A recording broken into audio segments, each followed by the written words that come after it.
Hello and welcome. Can you hear me? Okay. I can hear myself there.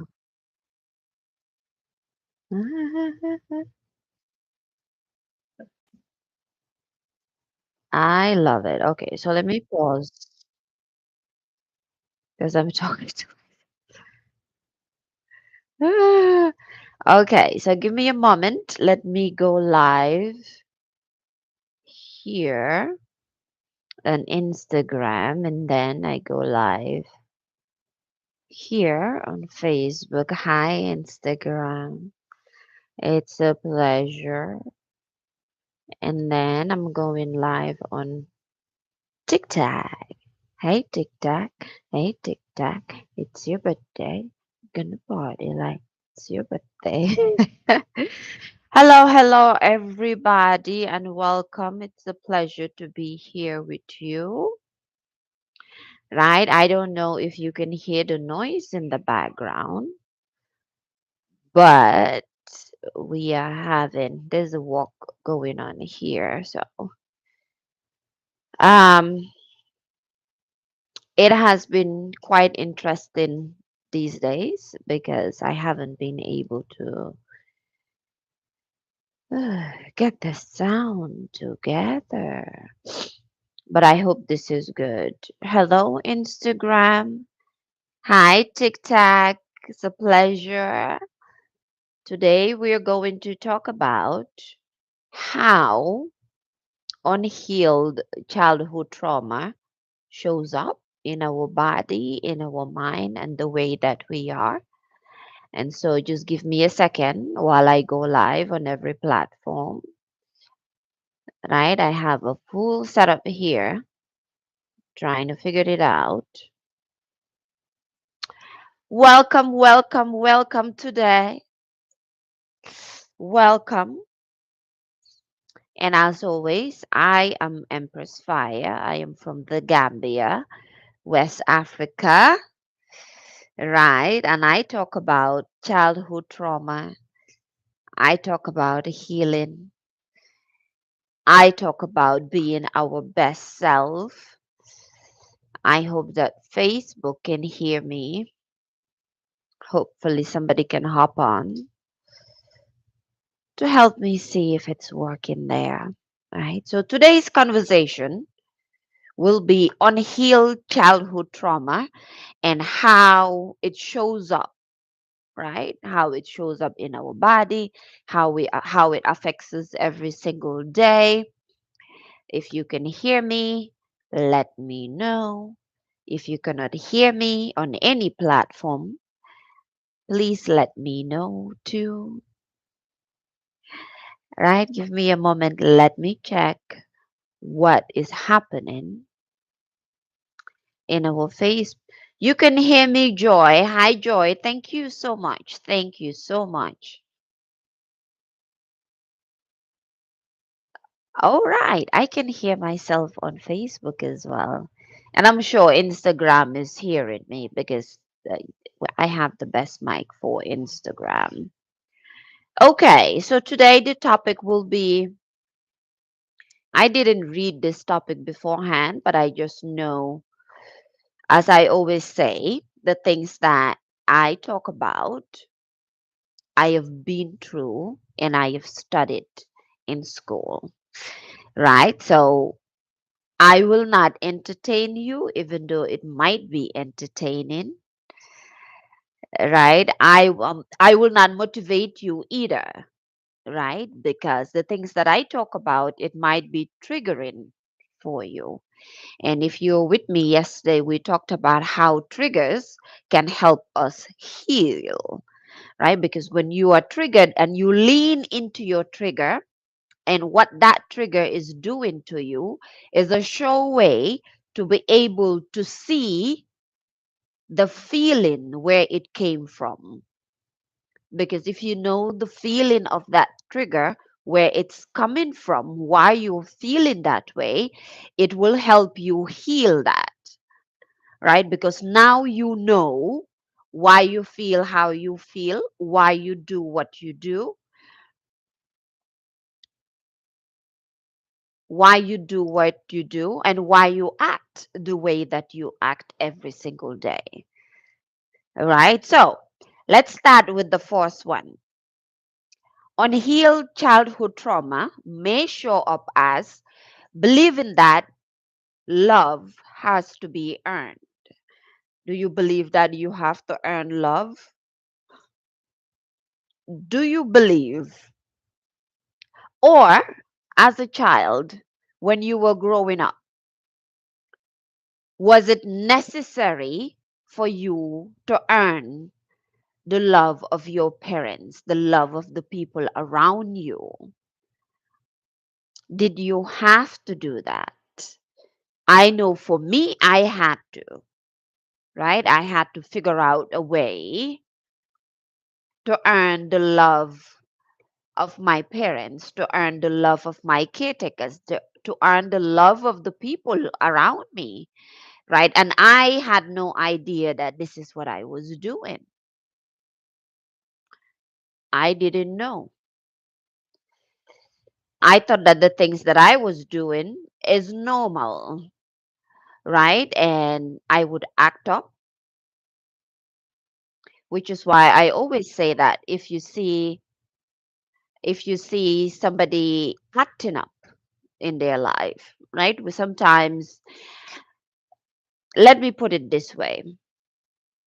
So I have worked in schools as a substitute teacher. I didn't stay for long. It made me understand that, okay, I would love teaching, love to teach. I like to talk. Hello, sir. Hello, football lover. Nice to see you here. You have a question? Okay. I hope. Okay, ask me the question. If I ignore you, just know that it's a question that, I always call you the football lover because I grew up watching football and my team of choice was Manchester United. I don't watch football anymore. Why I am so beautiful? Because I am beautiful. That's why I am so beautiful. Believing that unhealed childhood trauma may show up as believing that love has to be earned. I grew up believing that. And as I was saying, working in schools, right, made me understand that I cannot be a teacher in a classroom, even though I like to talk, even though I want to share the things that I have learned. But even myself being in school, please don't stop watching football. If you understand the history of football and why football was made and why it is used as a way of distracting people, then you would understand the games that is played, football, the balls that is used. There's a history to it as well, but there's also the fact that many people, their lives, when given the subjects that I'm talking about, right, their lives get put on hold because of the stuff that they watch, because of television, right? Television is a way of programming us. If you see that most African players don't even play for African teams, they go outside to play. There's a whole history to it. Like I said, I am a football lover. I grew up watching football, but then learning psychology and learning the issues of the mind and how television and these things are used to sway us from our goals, to indoctrinate us, to program us, which is what all these things are. It made me stop watching television in general, right? I haven't watched television or owned a television for more than 5 years. So there's a thing to it. It's not the game in itself, it's why the game was actually made and played. But I love men who love football. Hi, Valencia. Nice to see you again. Right? So, like I was saying, me being in school, me going to school, I used to act up as a way, act up or act out in whatever language you want to put it, right? Great afternoon. I used it as a way to gain attention. I used it as a way to get love, to get notice, right? Because if you believe that love has to be earned, and some people even say that you have to earn my love, you have to earn my respect, you have to earn.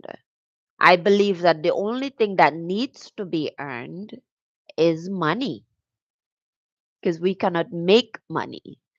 Money is only made from the factories that print money, but we can earn money, right? So we don't need to earn love. I personally don't even think that we need to earn respect because when you respect yourself, right, that's enough because that's a way of people respecting you. And if people don't respect you, then you know that's an environment that you should not be in, right? If a man thinks that you need to earn their love, or a woman thinks that you need to earn their love, for me at least, it's a red flag. Why? Because I have been with men, or just my last situationship with a man who loves sports,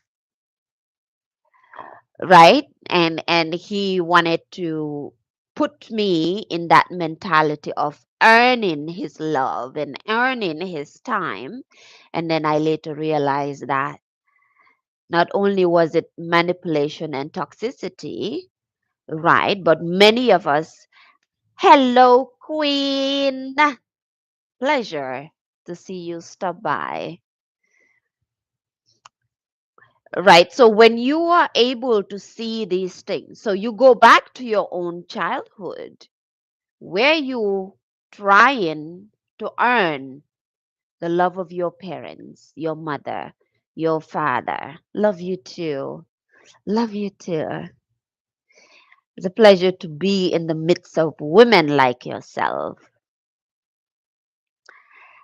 tenacious angels.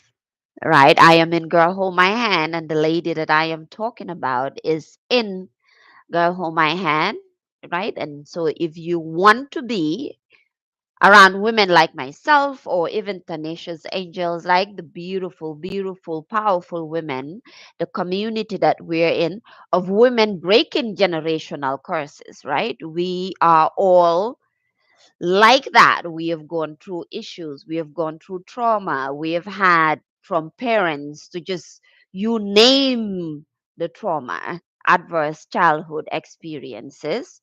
Click the link in my bio, join us in our community because these are the only issues that we talk about, right? And even when we come on live, this is also the issues that we talk about. Raise awareness of mental health, of suicide, right? Because we have experienced it. So, to go back to the point, when you go back to your own childhood, from your mom to your dad, maybe you are adopted. So, your adopted parents, if you were in the foster care system, that as well, right? Your entire childhood from 0 all the way to 8.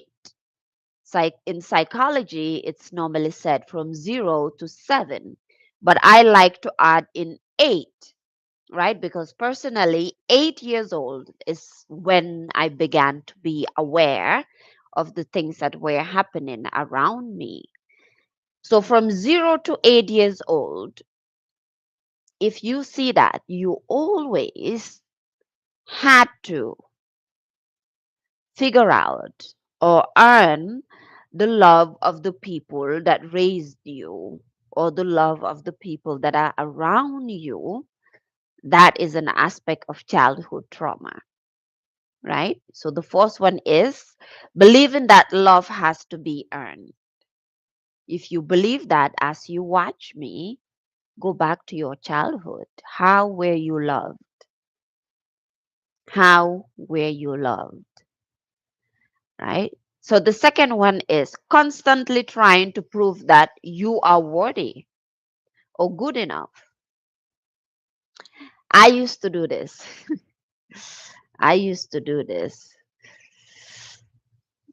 I don't know, something, whenever I have a little pain here, right? I mean, something is about to happen, transformation, change. If you were here yesterday, we pull out some of those cards, right? And today, my daughter chose that we pull from Kalima, Kali Oracle. So by the end of the life, I'll be pulling a card from Kali Oracle. And that's chosen for my daughter. If you can hear her, she's clapping behind there. Kalima, Kalima. Okay, let me do this. Allow. Okay, so the second point, right? And if this is your first time here, by the way, we usually read this book, The Inner Child Workbook, What to Do with Your Past When It Just Won't Go Away. I do this because these are topics that I can talk about endlessly. But today I woke up exhausted and really tired, and I just wanted to come on to just chat. But then again, the idea of these prompts came up. So I just used it, even though I didn't even read it beforehand to know what is said, but we can still talk about it. So the second point, unhealed childhood trauma may show up as constantly trying to prove that you are worthy or good enough. Do you do that? Are you trying to prove to, do you feel like you have something to prove? There's a difference with proving something in a healthy way and also proving something because you want something back, right? For example, me doing this life is proving to myself that I can be consistent, that I'm walking right in the direction or whatever in the footsteps of my ancestors, or whatever work that is put upon my life, whatever it is. So it's not necessarily proving it to anybody else, but proving to myself that I can actually do this is something that I can do, right? So if you're doing that in your life, then it's there's a difference between proving that and also proving maybe to a man, proving to a woman, proven to your neighbors or people who don't care about you at all, and you're trying to prove something to them. Are you trying to prove that you're good enough, or trying to prove that you are a nice person, especially as a woman, which is the good day, Afrocentric? Your answer should be, go ask my mama.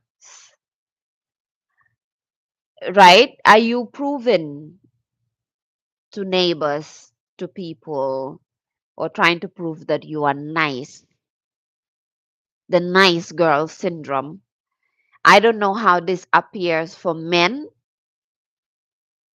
right? The nice person thing. But I know as a woman, right, there's something called nice girl syndrome, or not the fairy tale, the princess syndrome. If you grow up watching all these princess movies, just like I was talking to the guy about how football programs our mind, the same way these movies are meant to program us, even though some of them you can watch it as a way of learning. But as a woman, there's also the princess syndrome. the Cinderella syndrome. I don't know if you've ever heard of this, but that's a thing. You can look it up, right? So the nice girl syndrome, I didn't know I had that. Let me tell you that story when it comes to me. Fascinating. Right. I didn't know I had that. Oh, and also I might have to leave early, right? Because one of my favorite professors in the real world, and guys, I am in the real world, which is Andrew Tate's school. Let me respond there. And one of my favorite professors in that campus today is having an AMA in with the content creation. And so I want to be a part of that. So I might leave as soon as it starts because I don't want to miss this professor when he speaks. And that's Andrew Tate's cousin. Look, right? He has changed my life just in the way that I think, in the way that I see the world, in the way that I see business, in the way that I look at myself when I sit here to talk to people. So I don't want to miss his AMA today. So I'm going to open that tab and make sure that I am aware when he comes on. And if I say, it's over, I'm going to the real world.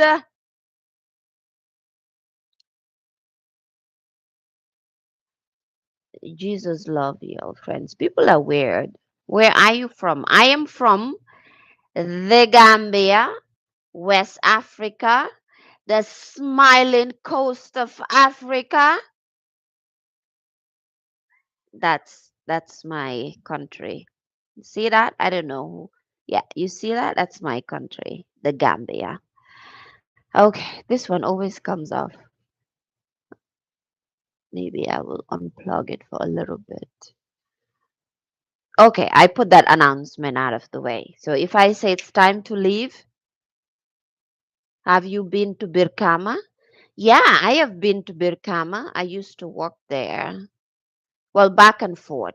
I used to walk back and forth from Birkama, just anywhere in the upper areas in the Gambia. Okay, so constantly trying to prove that you are worthy or good enough, right? I didn't know I had the nice girl syndrome. If you've watched me or if you've been here, you know I always talk about how I felt, or I was always, the black sheep, the radical, the rascal, right? So I never saw myself as somebody who was nice. And so there are certain men. I can remember this particular guy from, was he Swedish? Was he Swedish? I can't remember. Maybe he was Swedish, right? Really respected him. For the simple fact that I respected this man because he really would help me and look after me, I didn't want to date him, right? So whenever he wanted me and him to be together, and I would always ask him, "Why do you want to be with me? I am not a nice person." So inwardly, I didn't think that I was nice. Outwardly, all he saw about me was the fact that I was nice. I wasn't materialistic and all these things, but I didn't see that good in myself. And he felt that was good. The nice girl syndrome is basically the people pleaser. You want to be nice. You want to be loved. You want to be validated, right? You are constantly acting in ways for everybody to say, "Oh, she is so good." And if you were raised in a household that programmed you to be the nice girl, you don't even know that you are acting that way because it's normal to you, right? It's normal to you. I love your accent. Thank you. I wish I could hear my accent too. Because that's how you just live your life. One aspect of the nice girl syndrome for me, right, is growing up in an environment where you can you hear it? Play it. Can you hear it? Can you hear the sound? Oh, okay. There's a sound. Yay. Okay. You can close it. Right? So one aspect of me experiencing the nice girl syndrome is that in the community that I grew up, whoever you walked past, you had to greet them. You had to greet everybody. You had to say hi to every single person that you meet in my community because it is so small, right? Everybody knows each other. I'm not saying that is bad because really that has served me right? Because I am okay and it's very easy for me to see strangers and smile at them and talk to them. I don't have a problem with talking to strangers. But the way that it was taught to me was traumatizing. Normally you hear people say it's not what you say, it's the way you say it. So it's not what you teach your kids. It's the way that nene eh, mange dega suma bopa. So if you want to watch it, if you want to watch me on YouTube, then you would have to go to the bedroom or take your headphones, babe, because I can hear myself. Right? So it's not what you teach your children, it's how you teach it to them. Are you traumatizing them when you teach them these things? Right? So to this day, for me personally, it's very difficult for me to walk past someone and not greet them and not in a healthy way. Not in a healthy way. It is painful, right? And sometimes, not even sometimes, most times people don't care, especially in the West, right? People don't care. They probably have other issues and other problems happening, or they're not even paying attention to me, or they don't even know that I'm walking past. But I would walk past them, and then deep in my soul, I feel like I am about to die. The nice girl syndrome. I need to be nice. I need to prove to people that I am a nice person, that they can trust me. If you relate to this, to what I am saying in my own experience, it might be linked to trauma. Now, that's different from proving to yourself that you can be consistent, proving to yourself that you can change your life, right? These are things that you need to prove to yourself. Prove to yourself that you can change your life. If you are proving to yourself, is different from you trying to prove to everybody else. The trauma comes when you're trying to prove to everybody else who really don't care about you.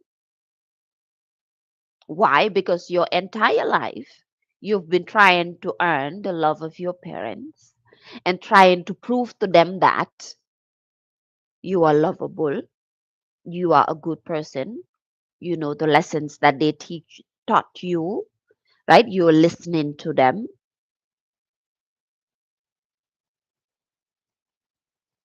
And as always, if you have questions, put them in the chat. That's my favorite scent. I was exhausted in the morning, but I was exhausted in the morning, but you know, it's always good to come on live.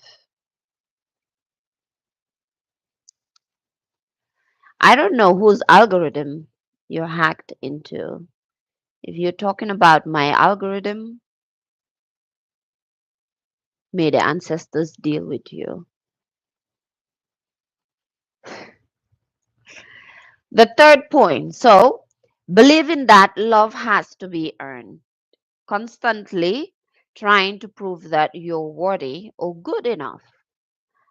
If you're doing this in your relationship, then I don't want to say you need to leave your relationship, but you need to rethink your life and your priorities. The third one, not trusting people or pushing them away. Okay, I was going to ask, do you push people away or do you trust people? But from my experience, I know that if these are things that you've never heard or never looked into, maybe you don't even know that you're doing this, right? But mentally, if you're constantly thinking negative about people, thinking negative about yourself, having abandonment issues, and abandonment issues is trying to hold on to any friendship that you have because you don't want to be alone, or constantly thinking that people are going to leave you or people don't love you, maybe you're pushing people away, right? If you listen to Neville Goddard, Neville Goddard talks about a situation of a lady he was teaching. And what happened to this lady was she could not get along. Guys, there's an awakening coming. When my side here hurts, there's something. And I know it's not the head tie, right? This the temples. Since childhood, now I understand it. But whenever I feel the pain here, there's always a change that's about to happen. And I'm ready for that change. I've been manifesting it. So Neville Goddard was talking about or explaining about this lady whom he was teaching. And the lady said she could not get along with her boss, right? And Neville Goddard asked her, what is the conversation going on in your mind about your boss? Are you constantly arguing, right? Well, in my neck of the woods, we like to say quarreling, going back and forth with your boss in your mind. Do you have negative thoughts about your boss in your mind? And the lady said, yes, she is constantly thinking about ways to defend herself, to talk back at him. So, what she was doing, she was pushing the boss away, even though she wanted the boss to love her. She wanted to get a promotion, right? She wanted to be recognized at her job. But mentally, she wasn't trusting the boss and she was pushing the boss away mentally. So, as you are listening to this, do you constantly quarrel, argue with people, anybody in your mind? I used to do this. I used to do, I used to do this, right? When I'm thinking of someone or just in general, I'll constantly the conversation. Listen to Neville Goddard about conversations in your mind, right? He is big on that, talking about the conversations that goes on in your mind, right? So and for me, the conversations that used to go on in my mind is always fighting with somebody, quarreling with someone, trying to counter conversations, thinking of ways that if somebody comes at me, how I can get back to them.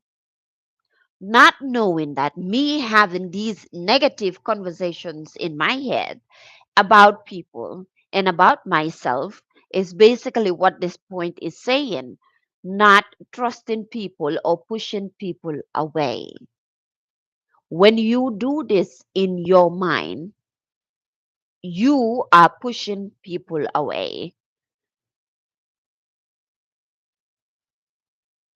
right? Not trusting people or pushing people away. But also, if you look at it in a different way,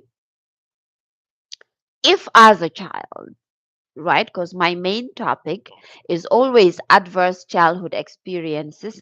If as a child, your parents always pushed you away, your parents pushed you away, then you have learned how to push people away. You might not know what that is, but if your parents pushed you away, if you felt abandoned by your parents, then that is the same way you are acting with people. I'll give you an example of how I felt abandoned and how, well, from what I remember, one of the ways that my abandonment issues started, from what I remember, even though there might be other situations, right? And one of them is that as a child, I think I've mentioned this before. As a child, I always wanted to sleep in my mother's room, particularly because she was around. My father was traveling. That's another issue too. When your father is alive and around and in your life, but not living with you, right? That can bring abandonment issues if the people who are raising you are not giving you the nurturing that you need. So while my father was traveling and getting his education and getting his life together, my mother, on the other hand, when she comes back home from work, I would want to spend the night in her room, sleep in her bed. If you have children, you know children love this. If you don't have children, maybe people who had children around you talked about this.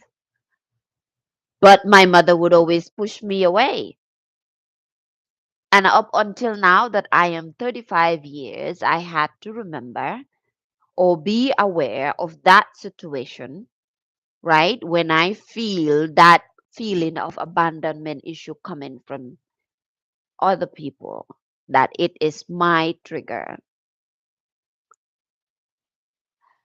She would not let me sleep in her bedroom. I cannot remember as a child one time that I have spent the night in my mother's room with her. So I would generally sleep in my grandmother's room. I try to rephrase conversation, but when I evaluate my intention most time, I don't say anything. In terms of you tend to rehearse your conversations, but when I evaluate my intentions most time, yeah, the last part, but when you evaluate your intentions most time, you don't say anything, as in you can't speak. And that's exactly the first one is the point that I was trying to make, which is rehearsing your conversations in your mind, right? Some people do it negatively, some people do it in a healthy way. You can rehearse your conversation in your mind. I do that. But when you rehearse your conversations, are you quarreling? Are you arguing with people? Are you being defensive? Right? So when I it's coming from, yes, exactly. Yeah. That's what that's Yes, you get it. You get it. You get it. And so as a child, right? I would want to sleep in her room. I would want to be with her, and she would basically push me away. Oh, I am too tired. Oh, you can't sleep here or sleep in your grandmother's room, right? And I'm doing this because it's a comfort. It's comforting for me, right? Because the topic that I'm talking about as a part of my healing. So I have always pushed friends and people away and never knew that I was doing this. If you've been here before, I have talked about how in my head I would always think about, okay, this person is my friend now, or this man is, I'm in a relationship with this man now, or whatever, whatever. But then at any point, they're going to leave me. So in my head, I would always think, I'm going to take Giselle as an example. I would say, okay, Giselle is my friend now, but when is Giselle going to leave me? I know Giselle is going to leave me. Abandonment issues. So you need to see that too. Not trusting people or pushing them away. I always say if you relate to the things that I talk about, research everything I say. Don't believe me, but if it makes sense to you as you're watching and listening, after this, take the time and research what I'm saying in regards to your life and the way that you act. The fourth one is lack of boundaries or rigid boundaries. Lack of boundaries for women, right? For women, this is coming to mind. If I, it could be for men as well. It would be nice to hear about that from men. For women, lack of boundaries doesn't mean that you are easy or anybody can get to you. It goes back to one in validation and one in love, right? Lack of boundaries for men doesn't mean that everybody walks over you or women use you. It basically means that it could be a mother wound that you've been trying to get your mother's love. So now you attract women who remind you of your mother and you're trying to relieve that experience. Some comments in this life we have filtered. Does TikTok always send this to people? I don't know. I'm new to this life thing. So, in both ends, for both men and women, if you lack boundaries, just know that the people that you are attracting remind you of whatever relationship you had as a child, and what you are doing is trying to relieve that experience and get that back together. You're trying to put the pieces back together again, if that makes sense. If you have rigid boundaries, that could be maybe you came from a very strict home and everything was just one way of doing things, right? There's no room for change, for development, for whatever it is. So your boundaries are very rigid. You yourself are just rigid. You are how do you call it? Not stuck. It's not the stuck. You are just I don't know how to say this word. When okay, let me use this interesting analogy. When somebody's trying to twerk but nothing is moving, they think they are moving and they're twerking, right? I have that issue, but nothing is moving because everything is just frozen. Your boundaries are rigid. It could be childhood trauma. You think things have to be a certain way. You think things have to go a certain way. You think people have to be a certain way. And if people are not that way, then something is wrong with them and not necessarily you. Listen, if you ever think that everybody needs to change except you, something is wrong with you and not with the people. And you can listen to Dr. Wayne Dyer about that issue because he always says,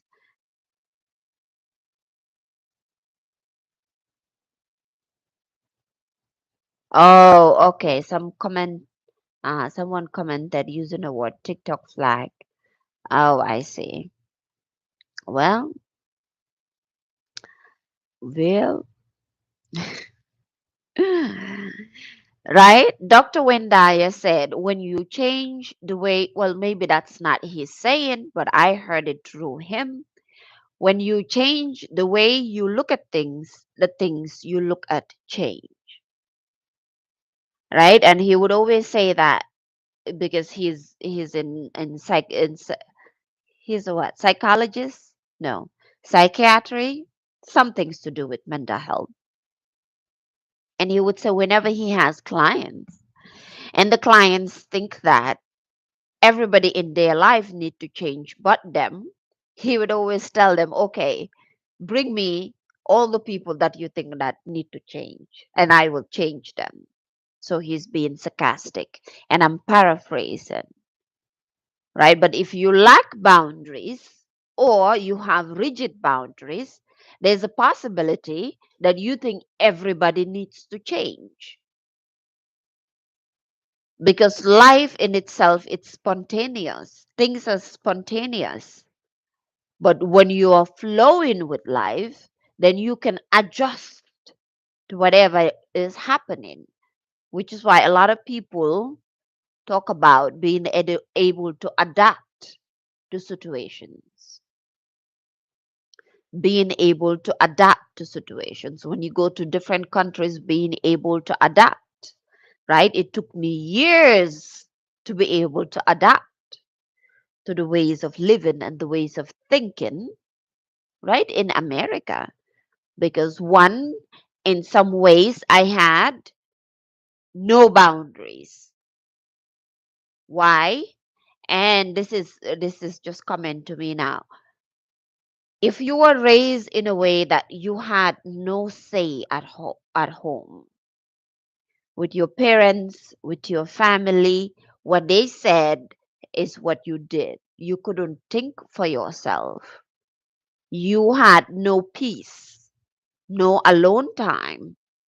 You cannot be by yourself. And that can play out in different ways, right? Your family, the feelings and whatever's happening, everything is mashed up together. Everything is just,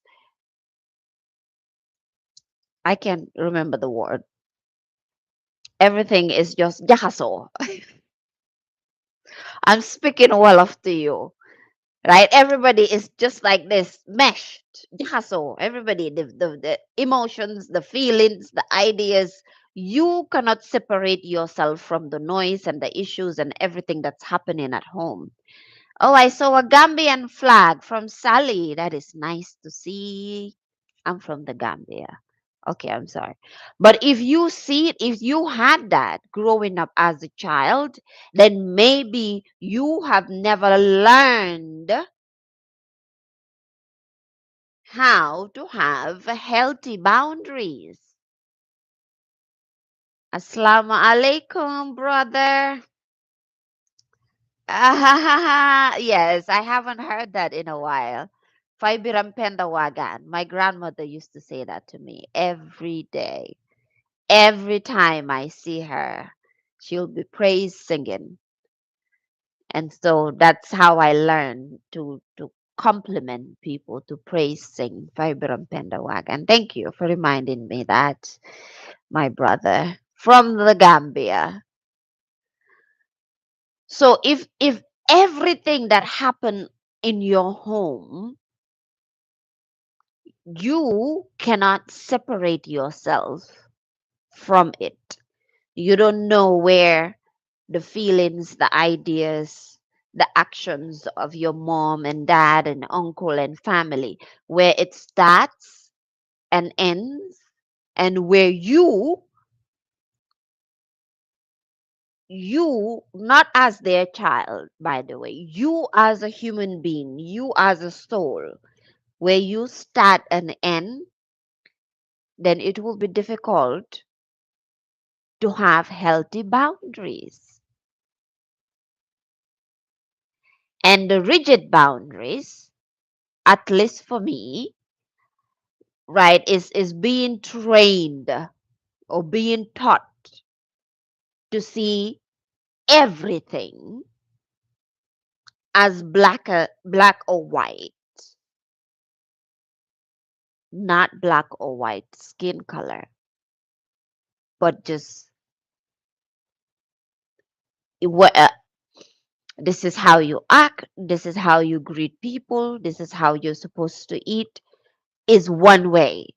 This is how you do everything. This is how people have to talk to you, right? And thinking, okay, thinking in the box, thinking inside of the box. That's the best analogy. Thinking inside of the box.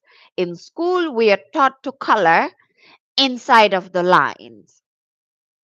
If you color outside of the lines or you write outside of the lines, you are not doing it right. Rigid boundaries. To the point, I don't know about you, but for me, writing on plain paper that has no rules is a headache. There's no ruling on the paper, and I have to write on the print paper. Oh my God, drives me crazy because there's no box to write within. Rigidity. Being overly independent is the next point. Being overly independent. For women, this idea of an independent woman is a psyop, like we like to say in the real world, is a psyop.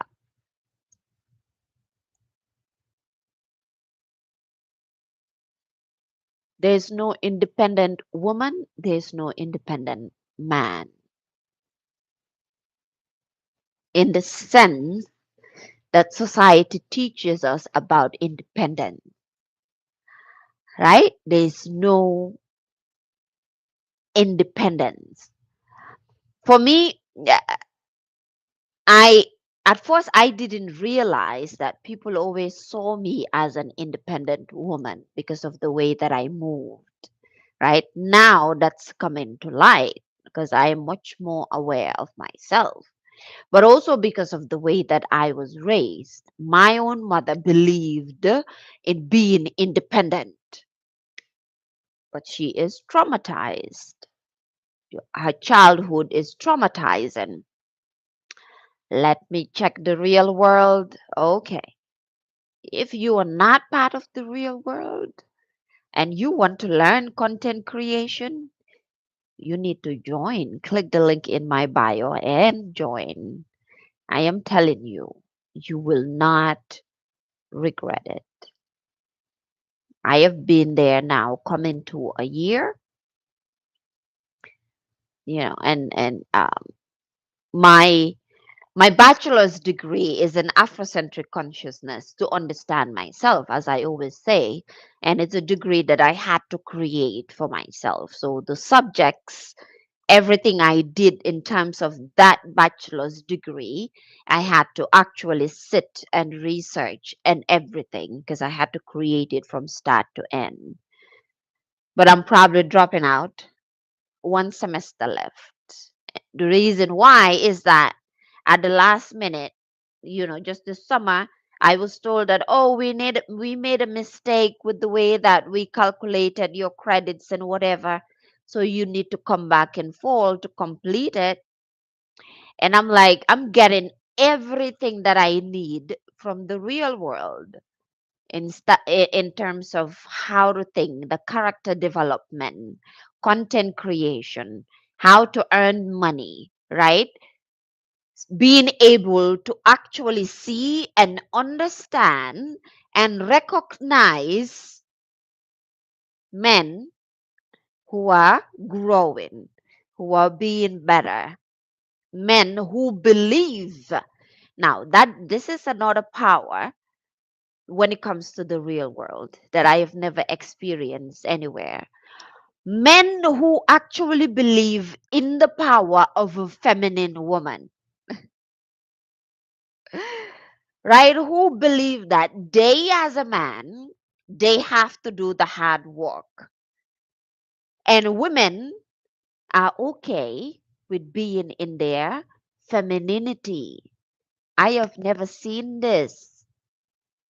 I was like, look, listen, the bachelor's degree can go. I'm staying in the real world.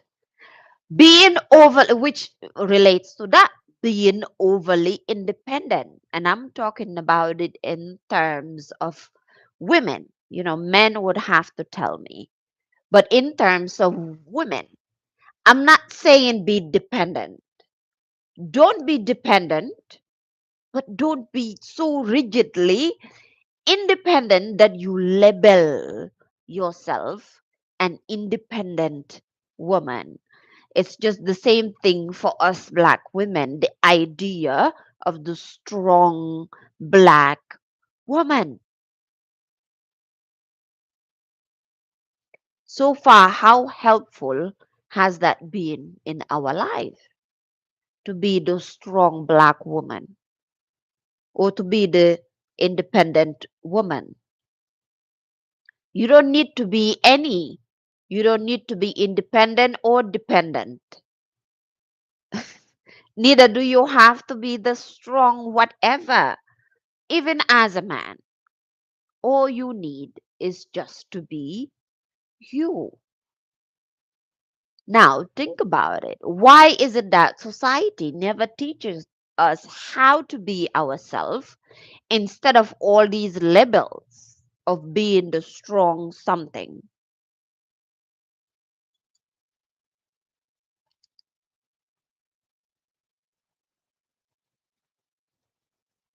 Some of us women, right, we want to be spoiled. We want to be taken care of. We want people to spend on us. But we still believe in the idea of I am a independent woman. I am a strong woman in an unhealthy, toxic way because everything has a healthy side and an unhealthy side. And if we're not careful, we usually go to the extreme of one or to the extreme of another. So a little recap. Unhealed childhood trauma may show up as believing that love has to be earned, constantly trying to prove that you are worthy or good enough, not trusting people or pushing them away, lack of boundaries or rigid boundaries, being overly independent,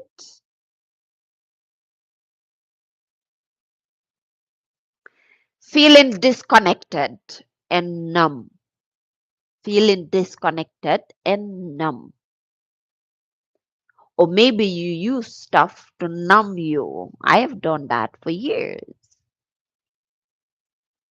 Anything that I can put my hand on that would numb my feelings, I would use it because I didn't want to feel, because it was too painful to feel.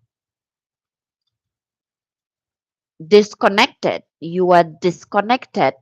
Let's not even talk about anybody else or life in general, but you are disconnected from yourself,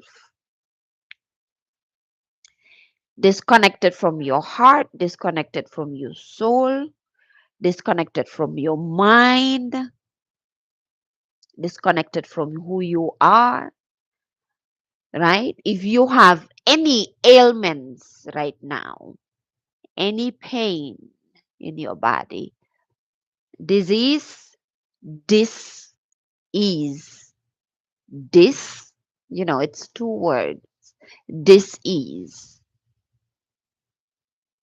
Something is not aligning and something is not flowing.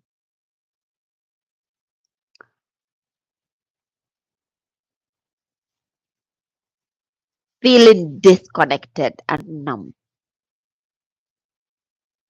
Do you feel numb? Have you ever felt numb? Are you numb right now? Or do you have the urge and the feeling just to numb yourself and numb all your feelings? Like just recently, I think I mentioned this before. Just recently, I spoke to my sister, right? And she was telling me how busy she is because it helps her not to think, it helps her not to feel. And I recognize that. Why? Because I used to do the same thing. The next one is struggling with a harsh inner critic and low self esteem. I talked about this yesterday, right? But I always talk about this. Struggling with a harsh inner critic and low self esteem. Do you know what a low self esteem is? First, right? So I always ask that, do you know? Because I know I didn't know that these things were actually a thing.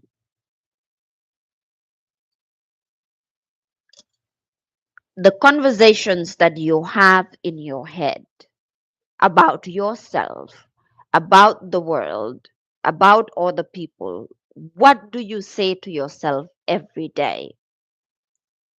Morning, noon, night. What's going on here, right? That nobody can see, nobody can hear, but only you know what's going on here. Are you saying to yourself, oh, I'm so dumb, I'm so stupid, I'm so bad. This person is this. This person doesn't love me. This person doesn't want me. Oh, this needs to change. Oh, the government needs to change. Oh, we need a new this. Oh, we need a new that. Oh, the women that are on welfare. Oh, Africans are so poor. Oh, whatever, blah, blah. What conversations is going on in your head? How do you know what conversation is going on in your head? What is happening in your life right now? Whatever is happening in your life at this moment is based on the conversations that you're having in your head.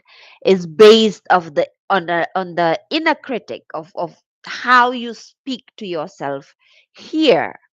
That is what goes on in your life, in your reality out there. How you talk to yourself is how your life out is, right? So it's struggling with harsh inner critic and low self esteem.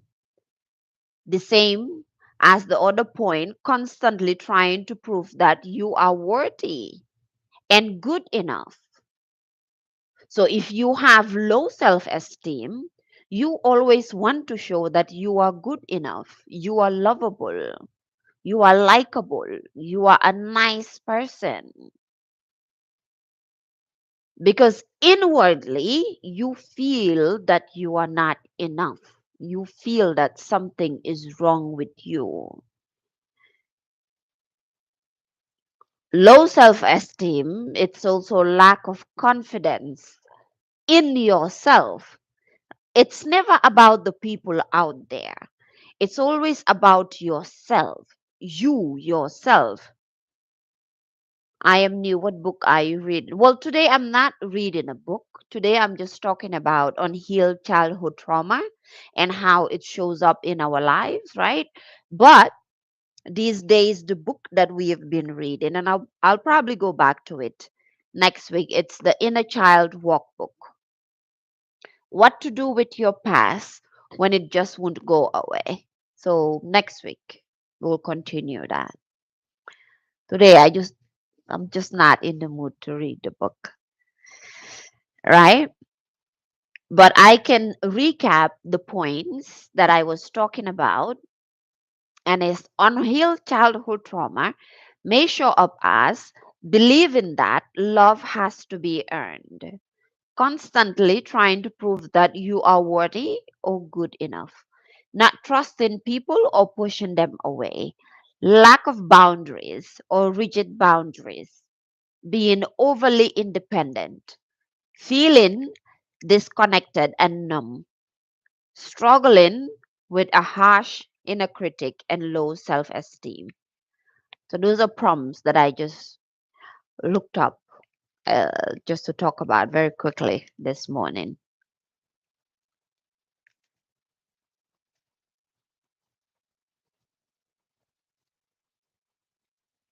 One thing that I have learned from the coaches that I have is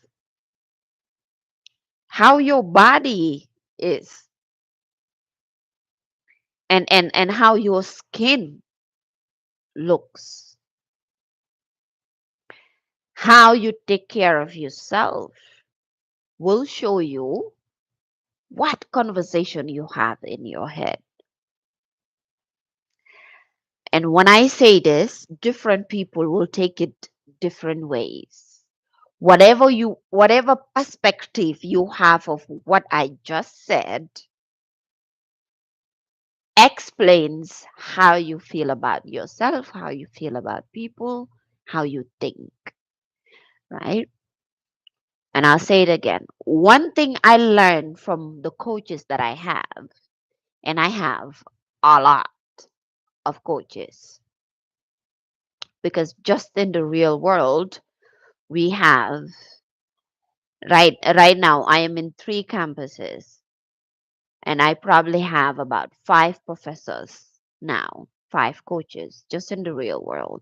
And then I'm also in Girl Hold My Hand. Girl Hold My Hand, I have 2 coaches there. But overall, the business that I do is TLC with so many other ladies, and there are so many other coaches. And one thing I have heard from all these people that I mentioned, hello, from all these people that I mentioned in regards to what I just said, right? The point that I just made, which is struggling with a harsh inner critic and low self esteem. If you look at your body, if you look at your skin, if you look at how you feel, you will see what are the voices in your head saying to you. I didn't know I did not know that having an ashy skin, right? When your skin is ashy, that's actually an indication of low self esteem or just lack of self love, lack of self care. Lack of self love and lack of self care is an aspect of low self esteem. I had no idea. So, under the makeup for women, the makeup that we do, for men as well, right? Because you have to do all this stuff. How does your skin look? How does your skin feel? How do you feel about yourself? That shows what you say. That shows the critic in your head, the inner critic, low self esteem.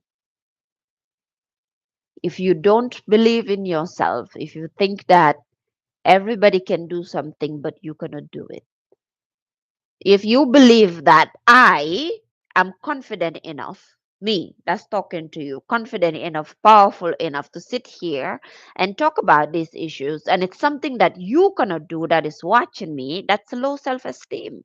Because I am not better than you. I'm not smarter than you. I don't know more than you. And I'm not talking about in terms of education, intellectual degrees, just as a human being. If I can sit here and talk about these issues, so can you. If you believe that you cannot go live, you cannot sell, you cannot talk to people, these are all things that I believe. So I know what I'm saying in terms of low self esteem, because this is the way that I used to think based on the trauma that I went through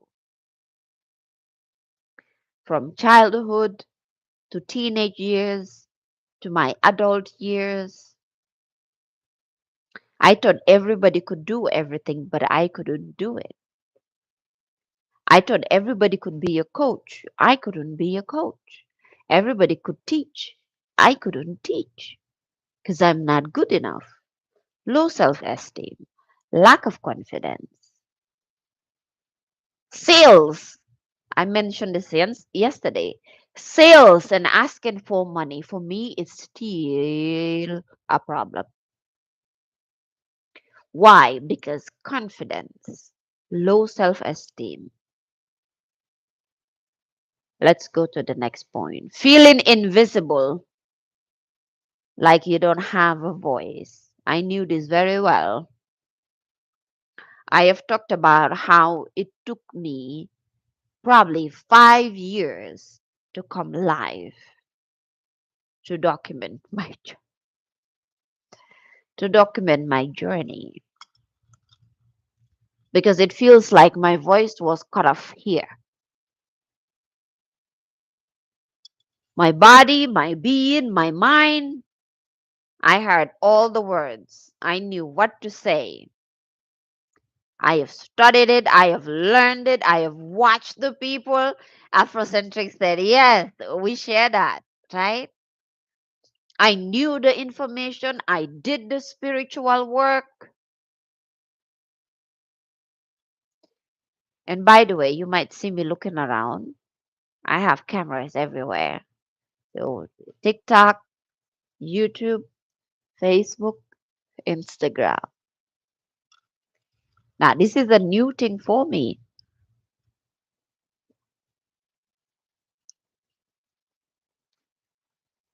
I started my spiritual journey in 2015, 2014-ish, right?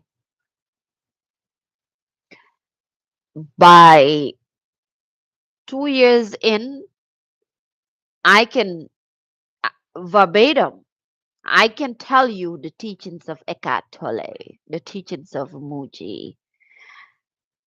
These are spiritual teachers that people love. I can tell you, I can teach you their teachings, right? I knew deep within my soul what they were teaching. But like the prompt said, feeling invisible. Even you cannot see yourself and like you don't have a voice. That was my issue for years. I could not speak.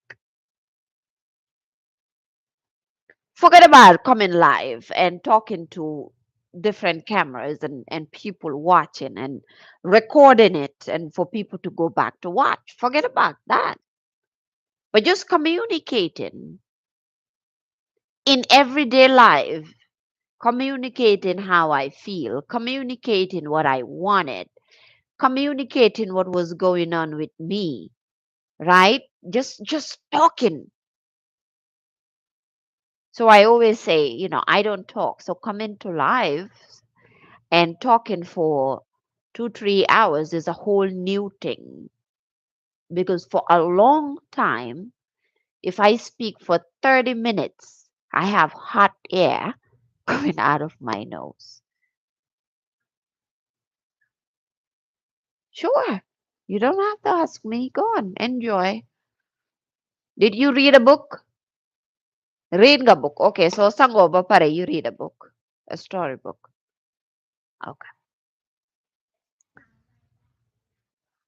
okay.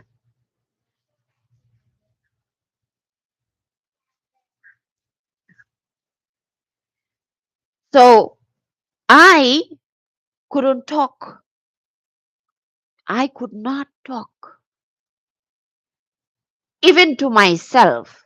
It goes back to the point of feeling disconnected and numb.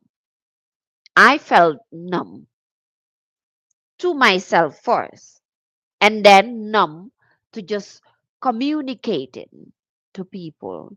Have you ever felt like, oh, like Afrocentric was saying, you rehearse your words, you know what you're going to say, you're ready to say it. It's like public speaking, right? And then you get on stage or you get in front of the person that you need to communicate with, and then it's like nothing comes out. You cannot speak. That comes from somewhere. That comes from somewhere. Like you don't have a voice. Everybody has a voice. And it's not voice as in the sound of the words that you are hearing that come out of me, right? Even somebody who cannot speak, who is, I don't know how the term, I don't want to use the term that I was raised with to use, right? But even the people who cannot speak, they have a voice because they can make an impact in one way or the other. You that is watching me, you can make an impact. Lisa Nichols always say that somebody somewhere needs your story. Somebody somewhere needs your voice. And she would always say, we need you. We need your light. We need your wisdom. Why? Because some aspect of you, when we hear it or when we get it, it's going to change our lives. I am doing this. You might come on and do the same thing that I am doing, but you will bring a different perspective to it, right? Me talking to you like this is basically the lesson that I have had from most of my coaches, from Lisa Nichols, from Coach Stormy, from Andrew Tate, from Tony Robbins, from Les Brown, Jim Ron, but I bring my own touch to it. Now it makes it a different story. It gives it a different voice. It's a different legacy, right? And I also bring the voice and the being of my African ancestors. That gives it a different flavor. Everybody has a voice.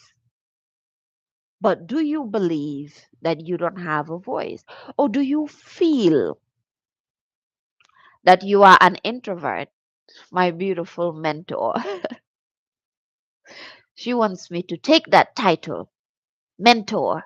Okay, I take it. I receive it. Right? Do you feel, not even believe, but do you just feel that you don't have a voice, even to yourself? Which means deep within yourself, you are not in touch with your intuition. Thank you for accepting the position. Mentor in our lives. Okay, okay, I take it. It goes back to one of the questions that I asked. Was it yesterday or the day before? The prompts, which is what do you believe?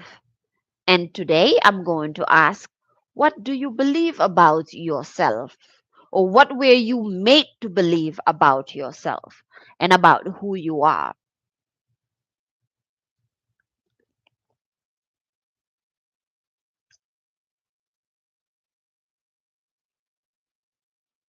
And as I mentioned, in terms of lack of boundaries and how you were raised and how you were talked to, that too can play into you not feeling like you have a voice or being invisible. Because as a child, you were invisible. I was worthless until I found I am worthy. Exactly. Exactly. Right. It's the same issue with me. I didn't know I felt worthless. I didn't know that I was acting as a person who wasn't worthy of love, who wasn't worthy at all. I had no idea I was doing this. I just thought that the way that I was moving in my life was normal, as I mentioned. Oh, yeah. The point that I wanted to make was,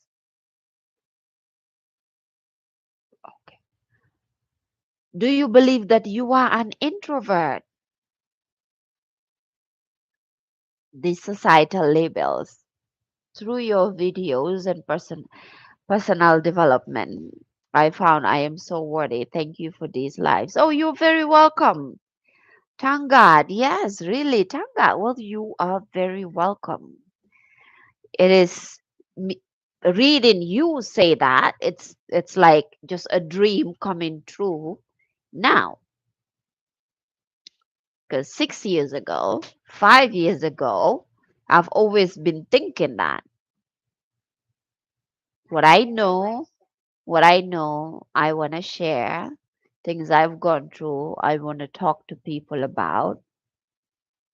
But one of my issues was this point, feeling invisible and like you don't have a voice. Maybe this is the right time for me to talk about this. But as a child, also, did you feel invisible? Like, I always explain how I am from a huge family.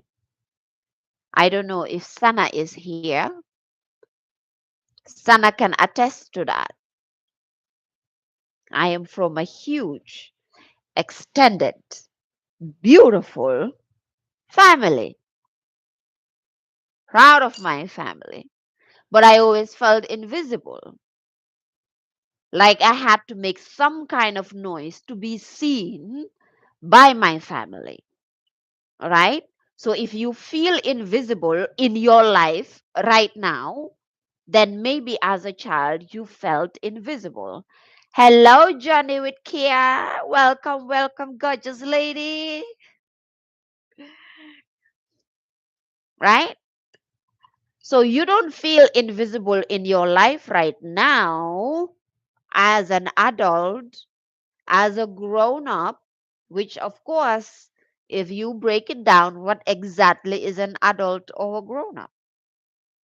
But let's just say, as you are hearing my voice right now, if you feel invisible or that you don't have a voice, right? It's not because you just feel it right now.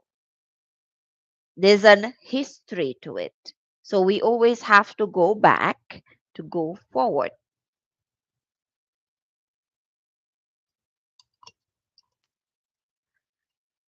The next point is well, I talked about this, seeking validation from others. I hugged my daughter and told her affirmation, and for some reason, I felt like I was hugging. Yes, my inner child, myself, and telling myself, yes, you are. You are. Whatever you tell your daughter, you're telling yourself. Whatever I'm telling you, I'm telling myself.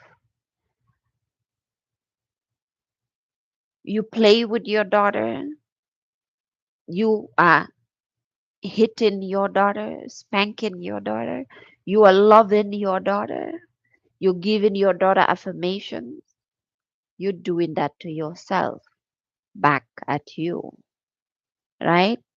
The lipstick I'm wearing, I have had this lipstick for probably a year or a year plus. and I have never used it. My daughter is fearless.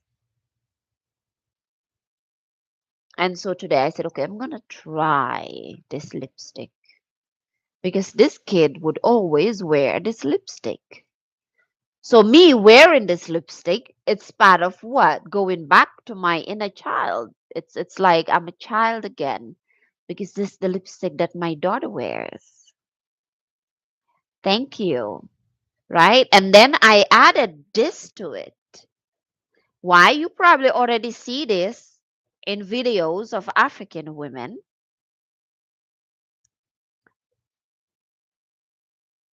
right? So who do this is comforting. It's very feminine. And I loved doing this as a child, but trauma. I would always get told, get dressed, look better, blah blah blah, this and that. Feeling invisible in my own family, right? And so now I do this.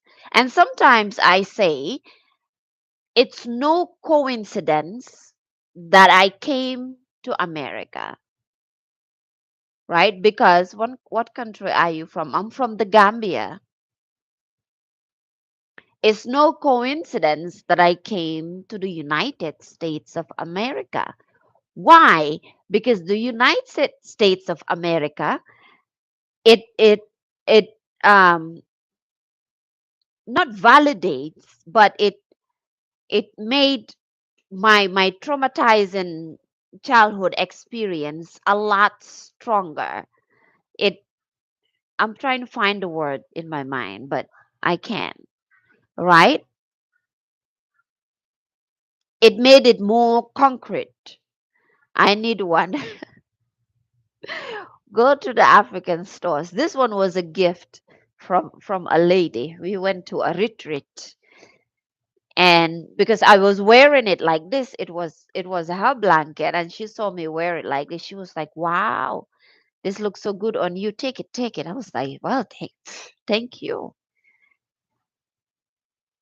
Right. So when I really think about these issues, and then when I went through my own healing journey, I realized that, people always say that, oh, the immigrants or whatever, even that word immigrants, isn't everybody in America an immigrant? Come to America for greener pastures. And no, it's not necessarily always that way. Some people already had greener pastures at home, right? So, me going to my healing journey, I realized that my stay in America is a way, is a portal of really understanding my childhood trauma, because everything that I went through in America is not new, right? It just made me understand more my childhood trauma, and it just made it a little bit more concrete, because whatever you attract is based on the way that you were raised. And I know and I feel that I attracted this journey to America, and the people that I've met in America, the friendships that I have had in America that I had to let go of, the situations that I went through in America, is based on the mentality and the way that I was raised.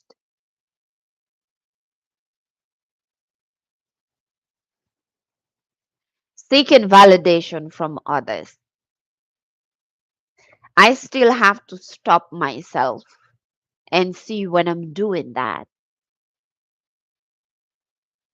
When I'm live, no, when other coaches are live, my coaches are live, sending messages for them to see me, or there was a time there were three ladies I used to watch, and they were called the Three of Cups. Three of Cups. One of them is Destiny.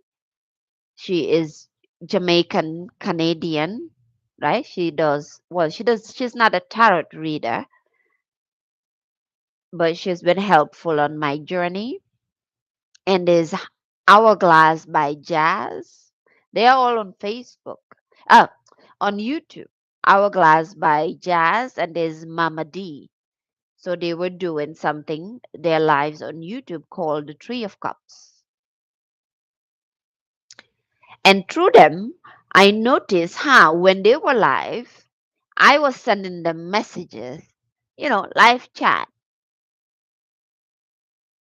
not to actually chat with them, but sometimes is to chat with them because they would say things that I relate to and I understand. But there were other times where I was constantly sending messages. Why? Because I wanted their validation. I wanted them to see me feeling invisible, seeking validation, seeking love. How does it manifest in your life, your relationships, your partners, your parents, your friends, when you go to the store, the way you dress, the way you talk to people? I can tell you years ago, I wouldn't have the confidence to sit here in front of you wearing this. Why? Because I feel like my mother would have had something to say about it as a child. And so I wouldn't wear this. Why? Because it's not presentable, right? But for me, it's comforting. So this is the first time that I know of in my life that I dress and do things and act in ways that I'm not seeking for somebody else to see me.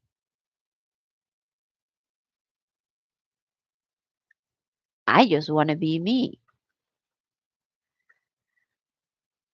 I just love what I'm doing. Hello. I just love what I'm doing. It's allowing freedom of who you are. Yeah. Nina Simone said freedom is no fear. No fear at all.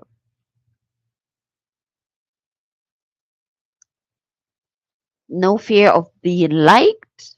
No fear of being disliked. Have I achieved that? No, I'm working on it. As I sit here and talk to you,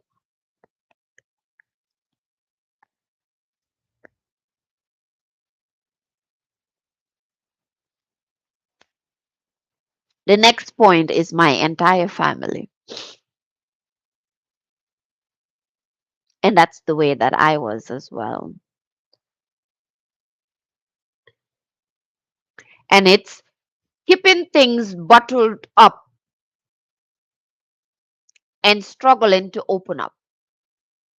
Many of us were raised that way, right? Our families tell us that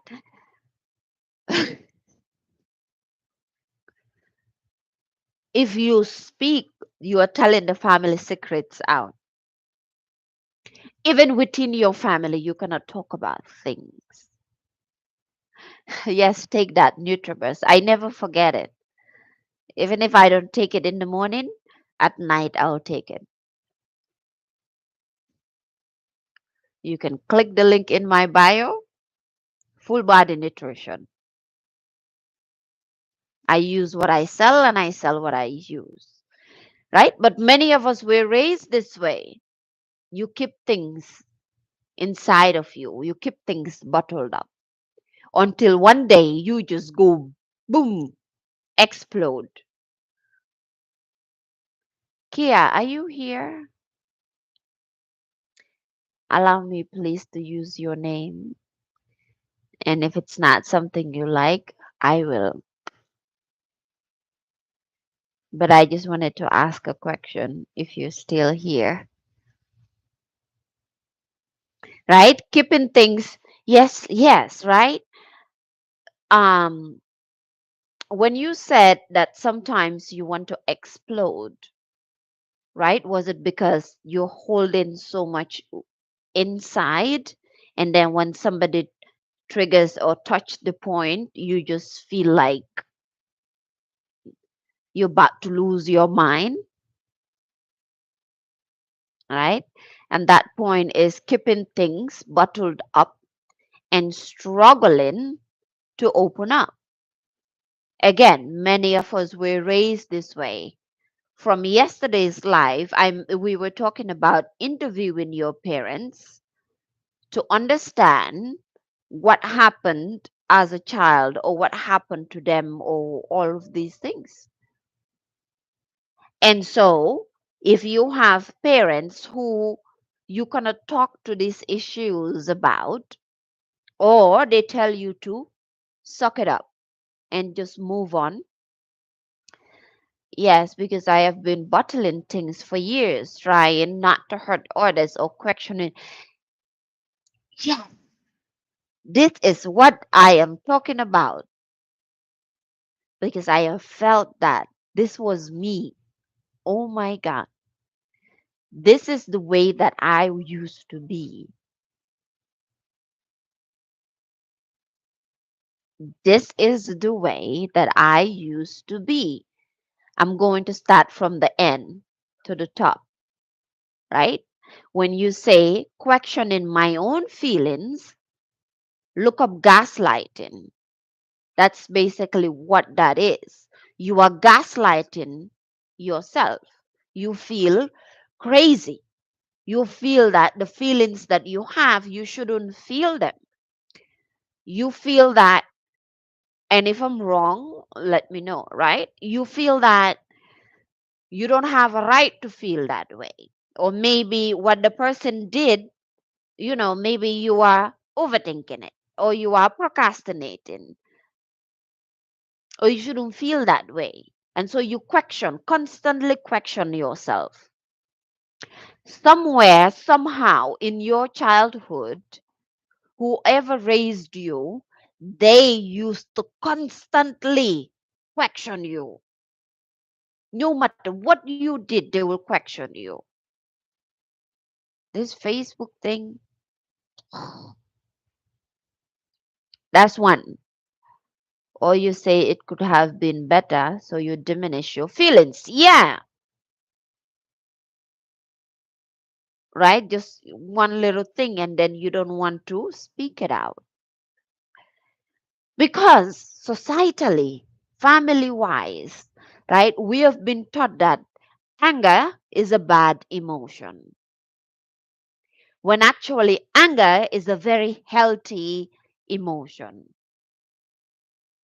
Now, how you control your anger and how you deal with your anger, that's a whole different story. But anger in itself as an emotion is just like not being to express emotions, right? Because our family always tell us to suck it up and move on. We feel invisible. We feel like we don't have a voice.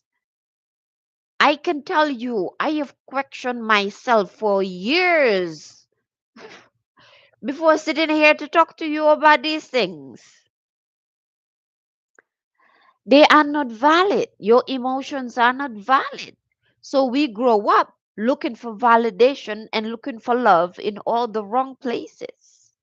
Yes, it's how we react to our emotions. Right. It's not what happens, it's how you deal with what happens. I had to learn this today. I said it could have been worse. However, that is a trick. Yeah, in your mind. Allow yourself to feel. Most some of us are told, finish your food now. There are some people out there who don't have food to eat, right? Or or our parents themselves. Now, I love gratitude. Obviously, for your life to go on, you need to be grateful. But that also can be done in a toxic way, in a traumatizing way of telling the person, be grateful you have this. There are some children in Africa who don't have this. Like, what? Again, it's not what you teach your kids, it's how you teach it to them. Feeling crazy, that's the gaslighting, questioning your own feelings and your reality because you're the only one during that moment feeling opposite from others. What I'm doing now, why it took me so long to do, because nobody in my family talks like me. So I always felt crazy. I've mentioned this. I always felt crazy because I'm speaking to my mom and she's not talking like me. I speak to my uncles and they're not talking like me. My aunties, they're not talking like me. And I'm just like,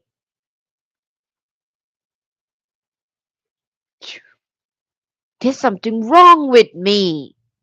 And I didn't know that I was growing mentally, emotionally, spiritually, intellectually. And then none of my family is growing. They were the same. This is why some of us is very difficult for us to change or to embrace the idea of change because we are not around people who are constantly changing their lives.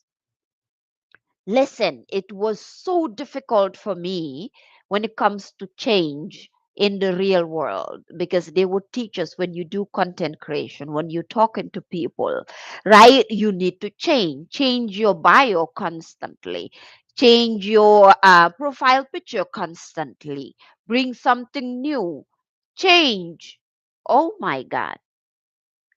The professor that I want to watch today, who I said I don't want to miss his life, he will hammer us with that lesson in the real world. And I will be home just like, oh my God, I am about to die. We have to change everything again. You ask yourself, is it me? You begin to feel like an alien. It's a lonely road to work, especially if there's none of your family or none of your friends who thinks like you. But then again, you have to remember your purpose.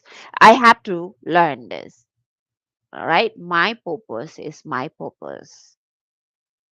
Nobody can walk my purpose for me. And the route or the road that I have to take in my life is not my family's. But our families don't teach us to have that mentality, right? Keeping things bottled up and struggling to open up. So much pain here, heart disease, heart attacks here, our individual journey, right? As a collective, we are a collective, we are one, but it's different worlds. Muji always say we all live on one earth, but there are different worlds, different paths, bottling things up, holding things up, right? I want to say chest pain. I don't know.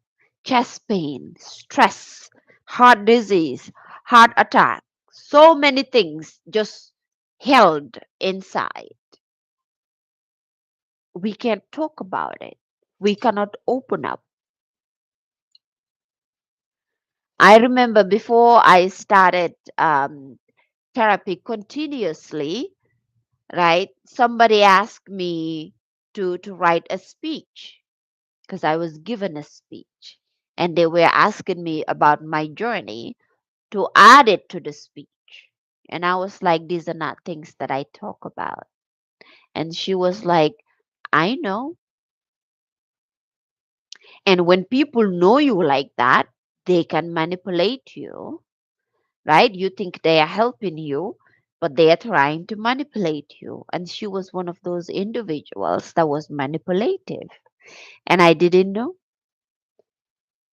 I had no idea. And this also plays, well, the stigma in our communities, right? In our Black, African, Caribbean, whatever you identify as communities, the stigma of these issues, it relates to not opening up. When I told my own father about my issues with mental health, with depression, with anxiety, and all these problems that I was having, his answer was depression is a Western disease. And I was like, no, my depression did not start in America. My depression and pain and trauma started when I was 5 years old. That is when it started. Why? But I couldn't talk about it. I couldn't tell anybody about it. Oh, my parents told me that it doesn't exist. Some people think it doesn't exist, right? Like some people inwardly, fundamentally believe that mental health issues is just a joke. Why? Because you can't see it. Listen, when I am very, very, same age five, yeah, same age five. They told me I need to pray more. It's the devil. In Christianity, they say give it to Jesus. In my own community, right? My own language, they say Yalabahna. Yalabahna mean Allah is good. It don't matter. I am working, but went through similar experiences. Thank you. Yeah, this is why I do this. Another reason why I do this is it's time for me to open up because I have never been able to open up. I have never been able to talk. Voiceless, that point. You don't have a voice. You cannot speak. These are all issues, mental health issues, right? And this is everywhere.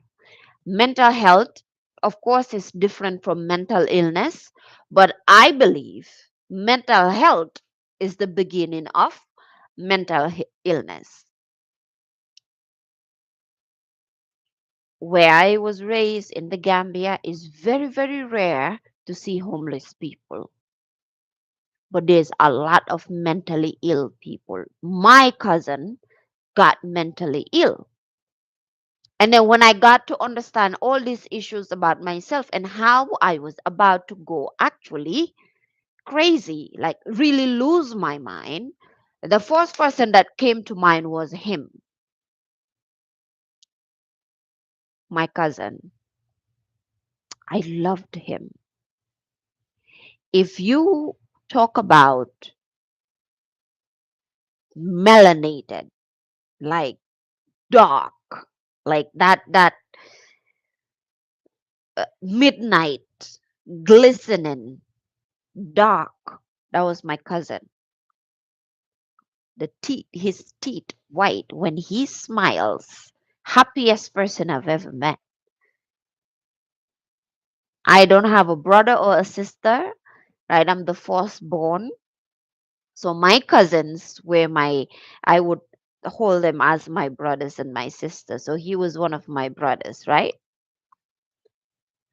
And then me hearing that he went completely crazy, mental illness, lost his mind. You know that sinking feeling that you have sometimes? That's what I had. I couldn't, it was like, oh my God, the most beautiful man you will ever meet. And so when I first thought, okay, I need to talk about my own situation, he's the one that came to mind. And I was like, I don't know what happens, but this is work that I need to do for my cousin who went crazy, for my sister who still doesn't have a voice, my younger sister, right? Who was suicidal, the same way that I was suicidal for years and had no idea that I was suicidal until I started listening to Coach Stormy and Andrew Tate.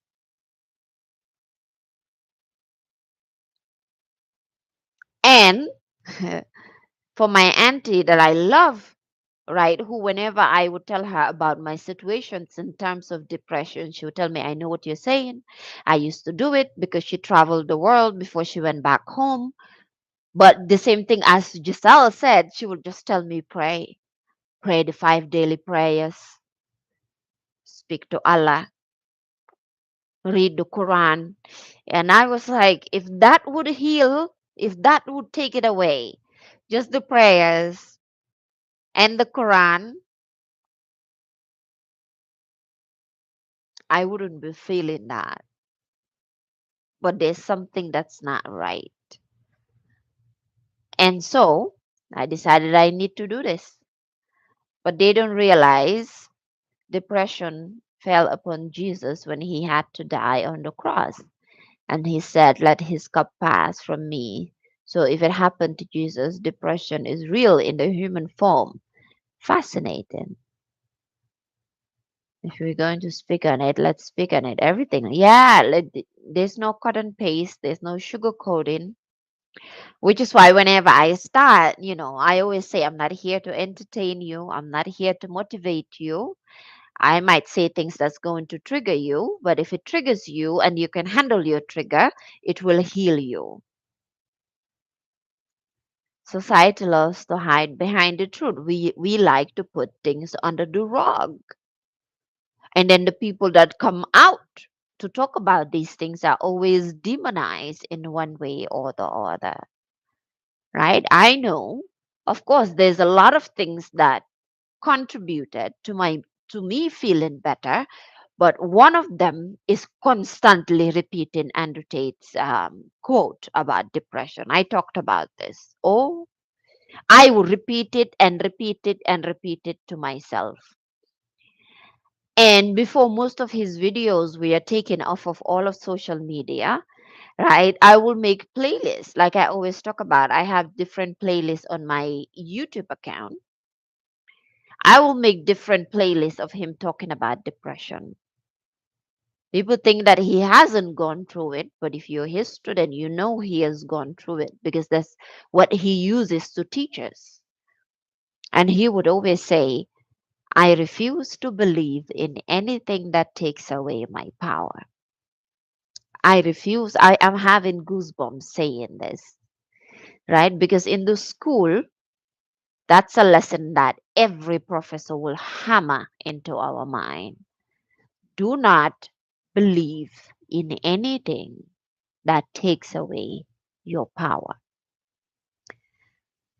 It doesn't mean that that's not an actual thing that you cannot feel depressed. You can feel it, but the belief that you cannot get out of it, right?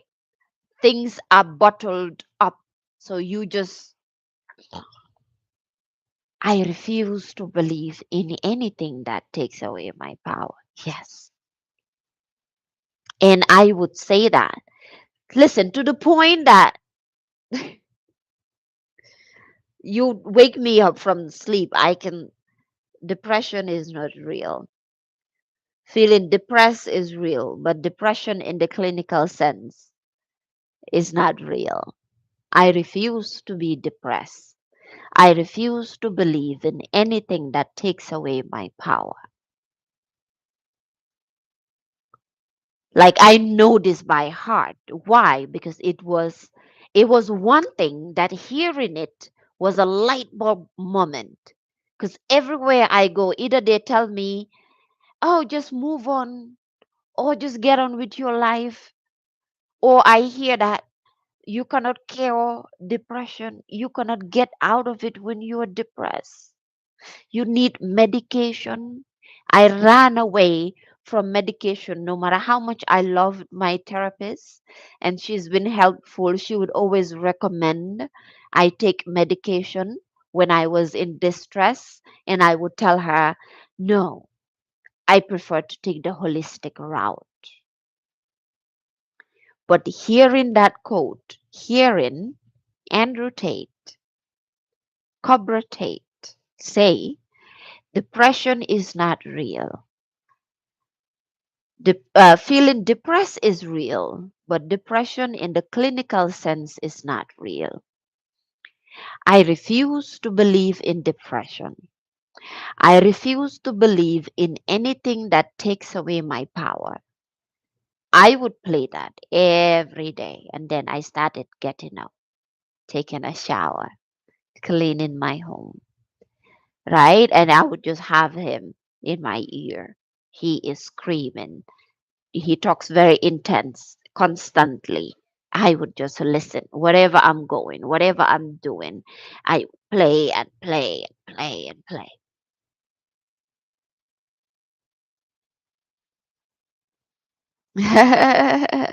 Me too. I'm running away from medication because of how it makes my body feels. Yeah, I have never taken it. I've never taken it. You're such a blessing. Oh, I feel I will always feel that void. Right? I went the holistic route. I went the holistic route. These rosemary, sage. I talk about the different herbs here, cloves, star anise, bay leaf, right? I would use them as tea, which is why I tell people the business that I do now, it's not a mistake. It's not a coincidence. It's not just me following the noise. To your grocery store, you can get the herbs from the grocery store. I usually just get it from the grocery store. Let me show you something. Ooh, before my things fall.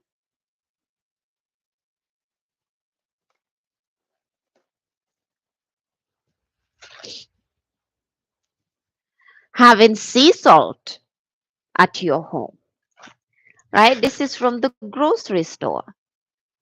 The light here, but you see it. These you can get from the grocery store. This is cloves. I will burn it. You can't find them.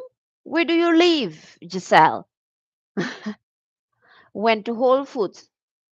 Oh, they have it. Girl, they have it. Don't ask them. Go to the herb section, to the cooking section.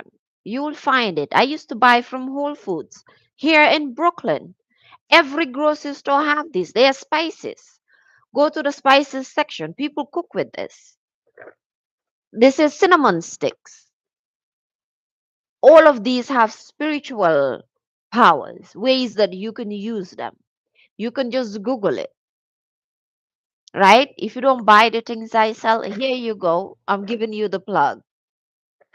These, they are different herbs that I don't have at home that it's finished. Nutmeg. This is bay leaf.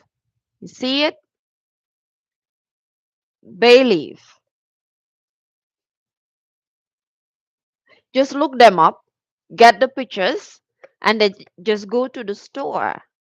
I'm telling you spiritual things that a lot of people at the grocery store maybe don't use or they don't cook with it because people don't use these things. Well, I guess a lot of people don't. They just use it as spices. So they have the powdered version, right? Yeah, Trader Joe's have it. Yeah, all the grocery stores, you can find these things. For me, right, in healing myself, these are the things that I use. Amazon, yeah. If you are buying anything from Amazon, click the link in my bio and use my link. I'm an Amazon associate. Is a way of you helping me. If you're buying this, then use my link. But these, you can use them for tea, right?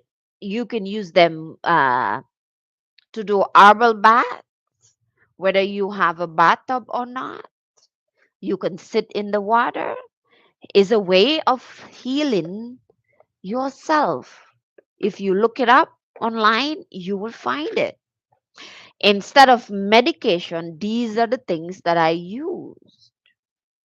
Plus mantras, affirmations, right? But if you have, and I used to have like some days I'll just have my heart would start I would have these weird pain or something in my heart, and I'd be scared like, oh my god, I am about to get a heart attack. I'm going to die. That was during the time that I was afraid of that. But I would just have these weird pain. This is finished. In my heart. Because I was inside, I was like this, stuck up. I was stuck up. Even though I was social, but inside I was like this. I couldn't talk, right? And when you bottle things up, what happens is your conversations are boring. Heart pains. I used to have heart pains, and I would always feel like, oh, I'm about to have a heart attack.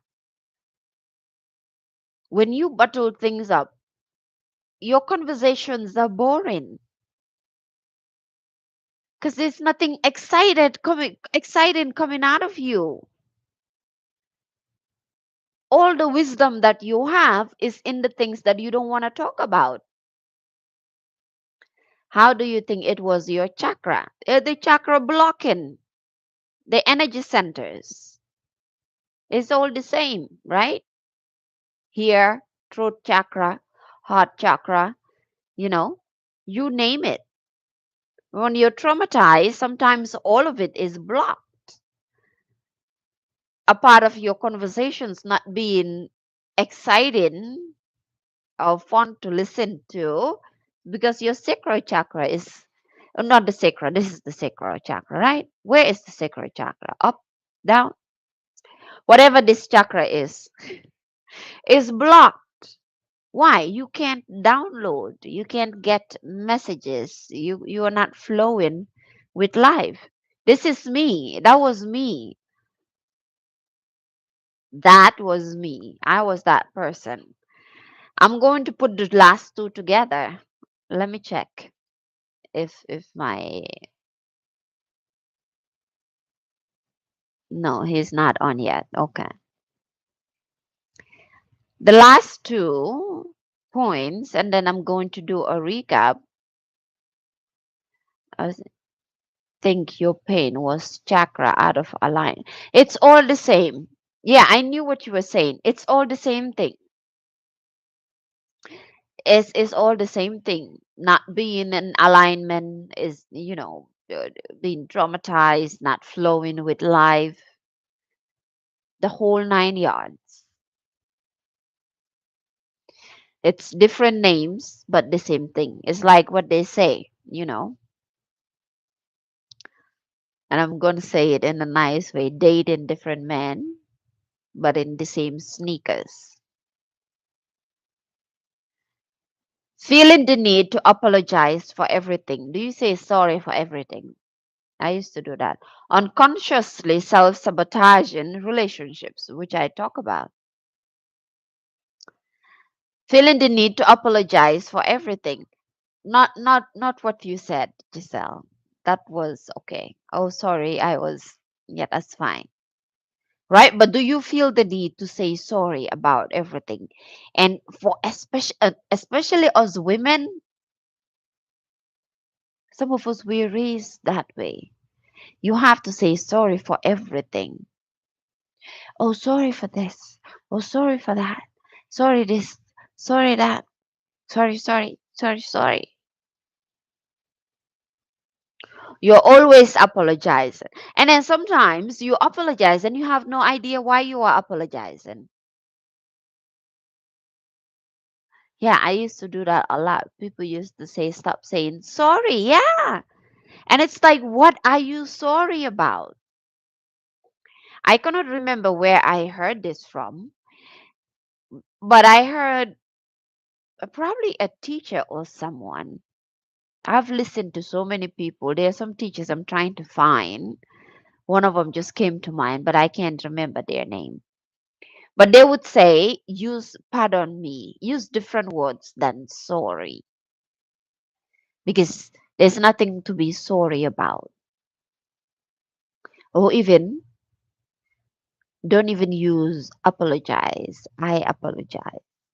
Unless, of course, it's something that you really need to apologize about or need something that you need to be sorry for, like genuine apology that you need to give. That's a different story.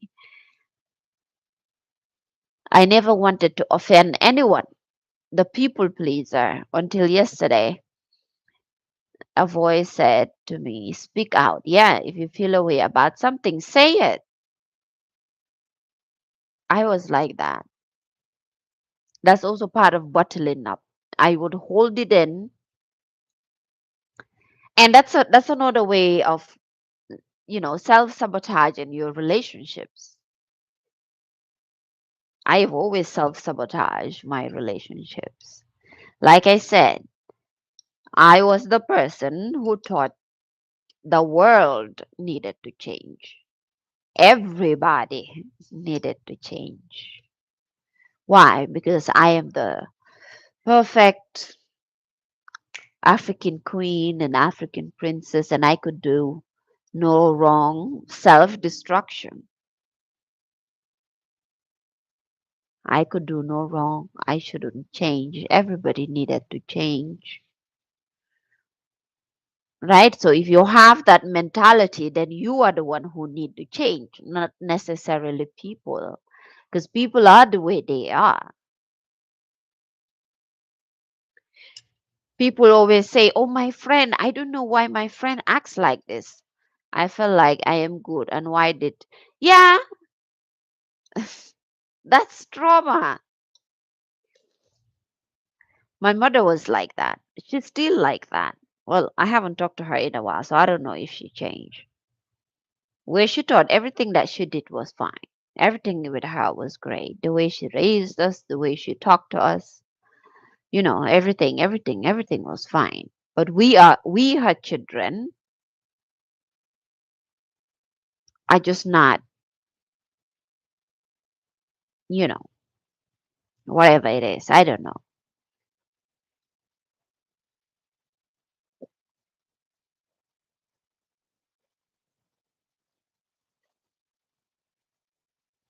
Recently, my partner did not respond the way I wanted him to. I wanted him to feel sorry for me. And I said, no, he isn't responsible to get you out of a place you put yourself. Take accountability. That's a good way of thinking, right? Even the idea of wanting somebody to act a certain way towards you, be a certain way towards you, right? I mean, of course, you can have your own boundaries and know the way that you want to be treated. Like Lisa Nichols will say, teach the world how to treat you. And if people don't treat you that way, maybe you need to remove yourself out of that situation. But even the idea of expecting people to act and behave a certain way can be an aspect of rigid boundaries, the expectations that we put on others. right, can relate to the expectations that was put on us as children.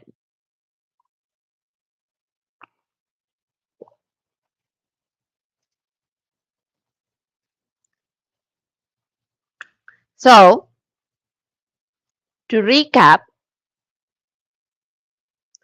right, because as I said, I don't want to miss this live today. This AMA,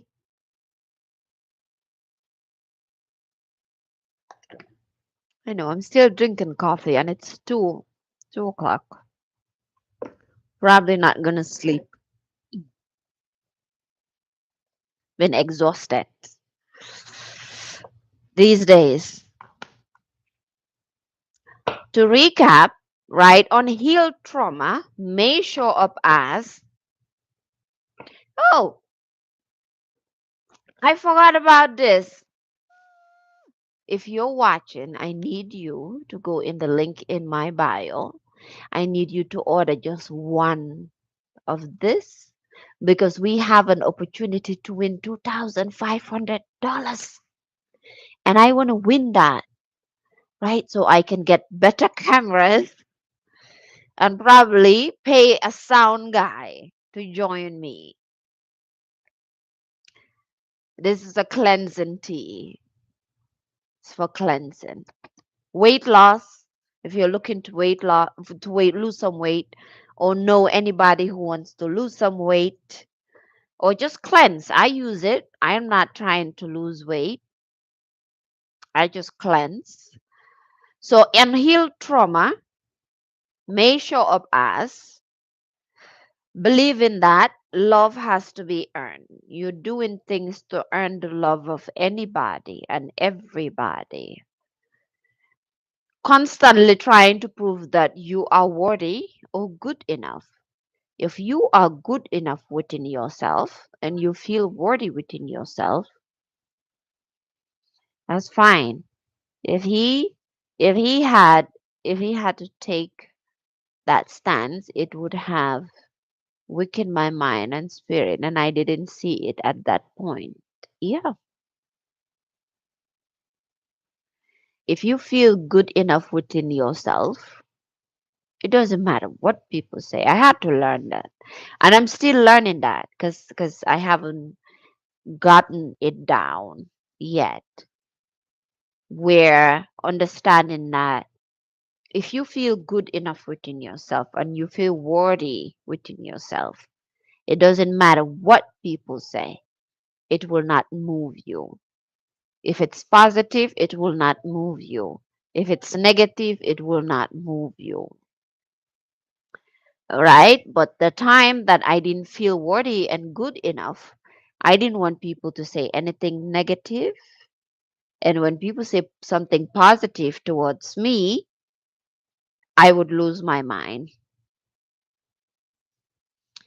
Just watch one of your videos, loving the content. Thank you. I'm glad it's doing something for someone, right? That's the way I used to act, not trusting people or pushing them away. I personally still struggle with that, not trusting people, thinking in my head,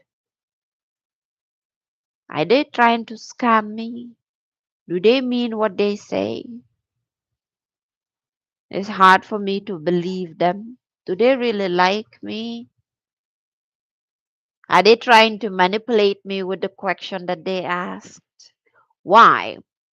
Because as a child, there was nothing that I said. If it was true, it was a lie. If it was a lie, it was a lie. I was not believed, regardless of what I said, which brings me to the point exactly here. Exactly, which brings me to the point. If you over explain yourself and you overshare your everything, something, me too. I don't know what's an Aquarius brain, right? If you over explain and you overshare, it comes from that. growing up and nobody believe in you. Like if I think I spoke about this one time. My father's a different ball game when it comes to this. But say I needed money as a child for school or whatever it is. Maybe there's a party and people are dressing up and I wanted to dress up as well. And I asked my mother for money. I stopped asking her for money. That's why I have money trauma. That's why selling is difficult for me, right? That's why this is the best way that I can do it, by providing value and talking about myself in this way to help other people, right? Is the best way that I can be a business person. And it's also as part of my calling. But my mother, every Dallasy, right? Every dollar, but I want to say Dallasy. Every Dallasy that she gave me, I had to explain what I was using it for and everything I was going to buy. So I learned and grew up over explaining myself and over sharing everything, not trusting or pushing people away, right? Is a part of that. Because when you're not trusting people, you're not trusting yourself. Lack of boundaries or rigid boundaries. That's very easy to see in your life. How is your life going? How are your relationship going? Romantic relationships, friendships. I was like, I am not dating anymore. I'm not going to get into any friendships until I get my shit together. Right? So lack of boundaries, rigid boundaries, being overly independent. Do you think you can do everything on your own? Do you think what a man can do, a woman can do even better? None of the above. Right, right. That's why I love you. When you said it in our training chat, I was like, that's my tribe. Absolutely nothing. I was like, I'm not even going to try. You know, no dating, no friends. I'm fine. Because I need to figure what exactly what's happening. And then, like, okay, like Afrocentric said the other time, it's so comforting to be home alone. Just be home by myself all day working, right? But at least the work that I do, it feels so good. Sometimes it's 3, 4 p.m. and I'm like, oh my God, where did the time go? I just woke up. And then I realize, oh wow, I have edited a video, made a flyer, posted on different accounts, you know, read something, maybe wrote a whole thing, did some lessons from the real world that I'm like, oh, I did a lot today. But to me, it would just feel like, oh, I just woke up and now it's 4 p.m. Being overly independent for that. Yeah, the days are flying, right? What I just explained is part of my healing journey, but I know I need to get out there in terms of what I do. But society give us this idea. Now, I don't advocate for women depending on men, but I do advocate for women being feminine enough to let the man provide and protect. Doesn't mean you don't have your own thing, you don't have your own venture, you don't have your own way of making money, you don't have your own career, right? I don't advocate for 9 to 5 for women. Why? I don't. I do advocate for working from home. I do advocate for being a boss lady, of course, but in a feminine way, right? I don't buy into the idea of the independent woman. of what a man can do, a woman can do better, of the idea. I mean, if you're working from home, then you don't have to worry about being in the workplace and men being paid more than women. Let him go to the office, do whatever he wants. Let him do the 9 to 5, even though I wouldn't want him to do the 9 to 5. I want to earn my own thing, my own way that suits my soul, that I can be home. I can be in my pajamas, talk to you, right? Wear my shorts, do my makeup anyhow I want, balance the masculine and the feminine. When I'm here, this is more on the masculine side, right? But I balance it with the feminine. I have my makeup. Whenever I feel like I want to comfort myself, given the topic, do that. The colors I wear, I can't go to work like this in a corporate office. I don't want to be in the corporate office.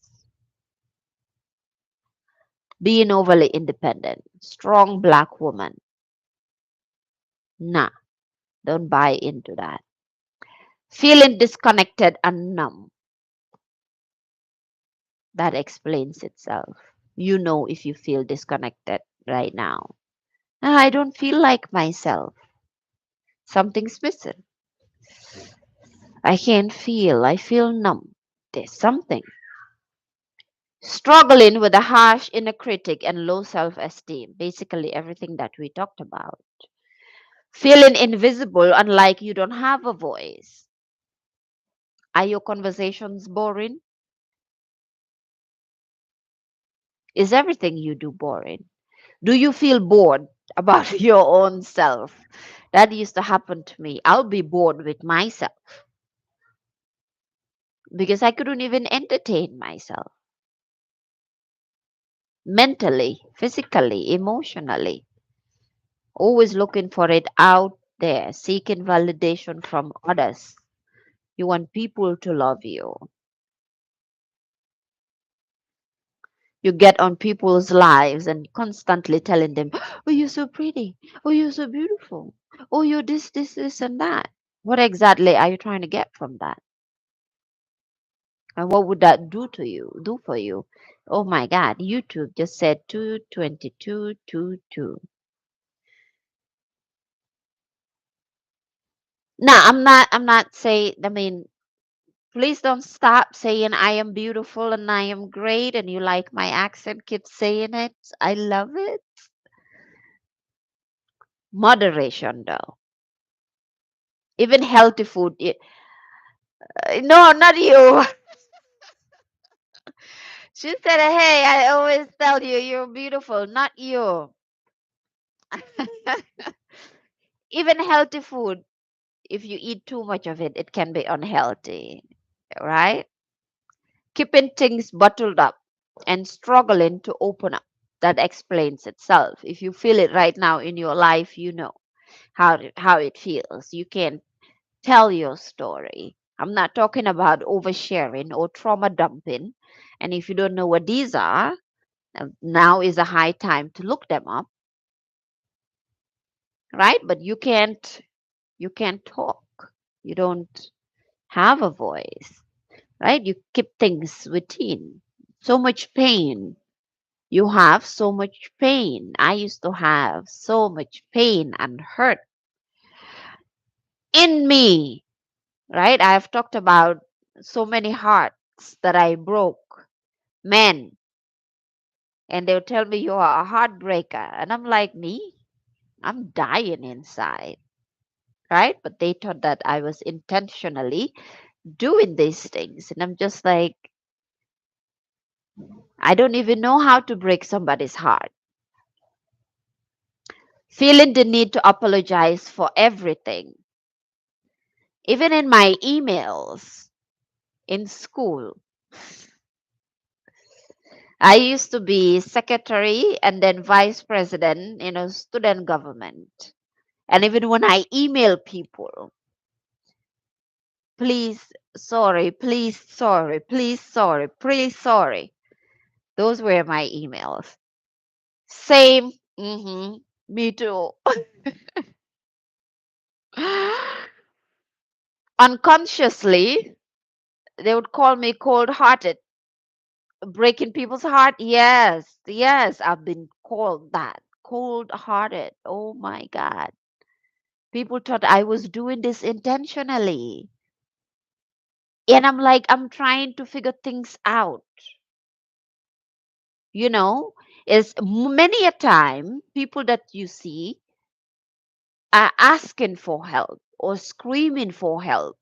But you yourself, if you haven't gone down the depths of your own soul, you wouldn't know when somebody needs help. Cold hearted. I have been called that, a heartbreaker. And I'm like, I'm doing you a favor. Some people say that Africans, they are so straight to the point. When we talk to you, we just say it as it is. Sometimes it depends on our language because translating from our mother tongue to the English can seem direct and straight to the point, right? But many a time is helping you out because you know exactly how the person feels. And when I do that, I get called that cold hearted. And I know there are some men who I have been with, and when they watch this, they'll be like, "Oh, they will not believe it." But I wasn't trying to break hearts. I didn't even know how to break a heart. Had no idea I was cold-hearted. I wasn't trying to do any of that. And some people would tell me this I used to get a lot. So one thing I've talked about this, I have never considered myself as somebody beautiful or exotic or any of that.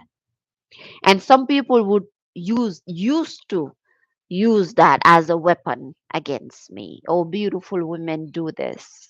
Or you think you're beautiful, so that's why you do this. I used to do runway modeling.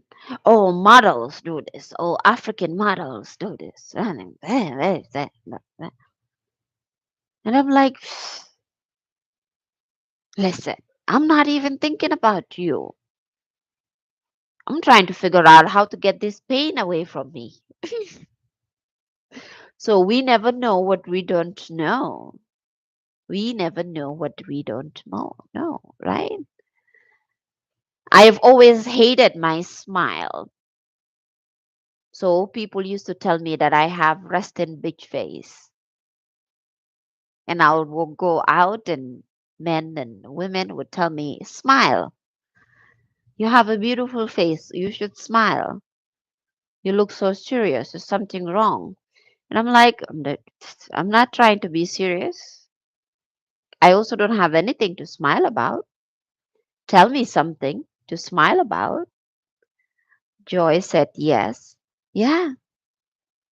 But at that point, I didn't like my smile. I did not think I looked good. I didn't think that my smile looked good. Now you see me here or even out in the street, I smile a lot. I get that all the time. Yes, I'm struggling with my look, so I understand. Yes, exactly. You know, you get it. Rest in bitch face. Now I embrace it because I actually like it. I could be excited deep within. And you look at me and you think that I'm about to kill your firstborn child. Right, feeling the need to apologize for everything, unconsciously self sabotaging your relationships. Face expression never seemed to align with my thoughts. Never, never, never, right? And now I am a whole lot more aware of it. Or sometimes, in trainings or whatever, people will say something and I will make a facial expression and they think I'm being, woo! Okay, it has started. I am sorry. I got to go. The live has started. I got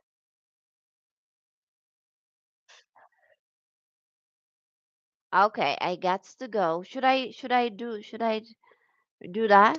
Or you know what? Okay.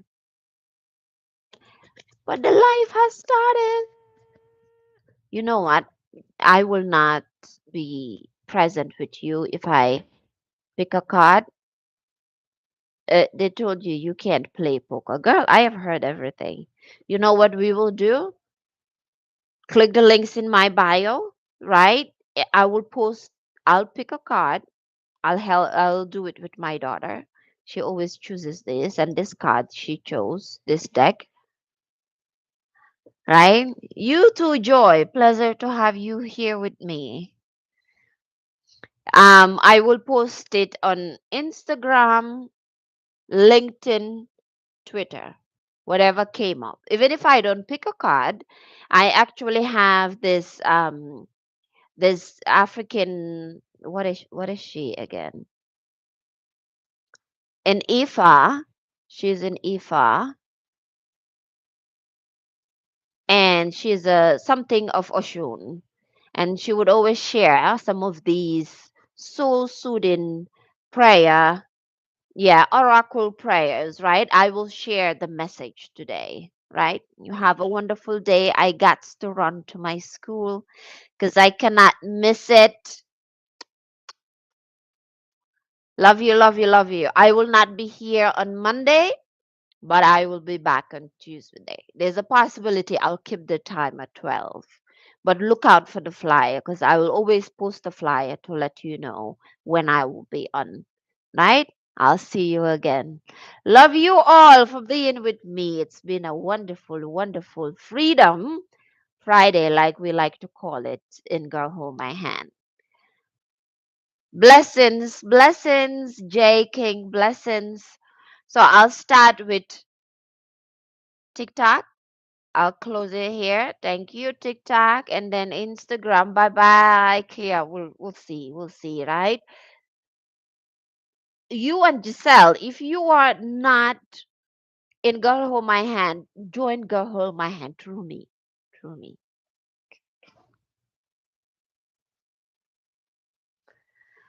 Bye bye.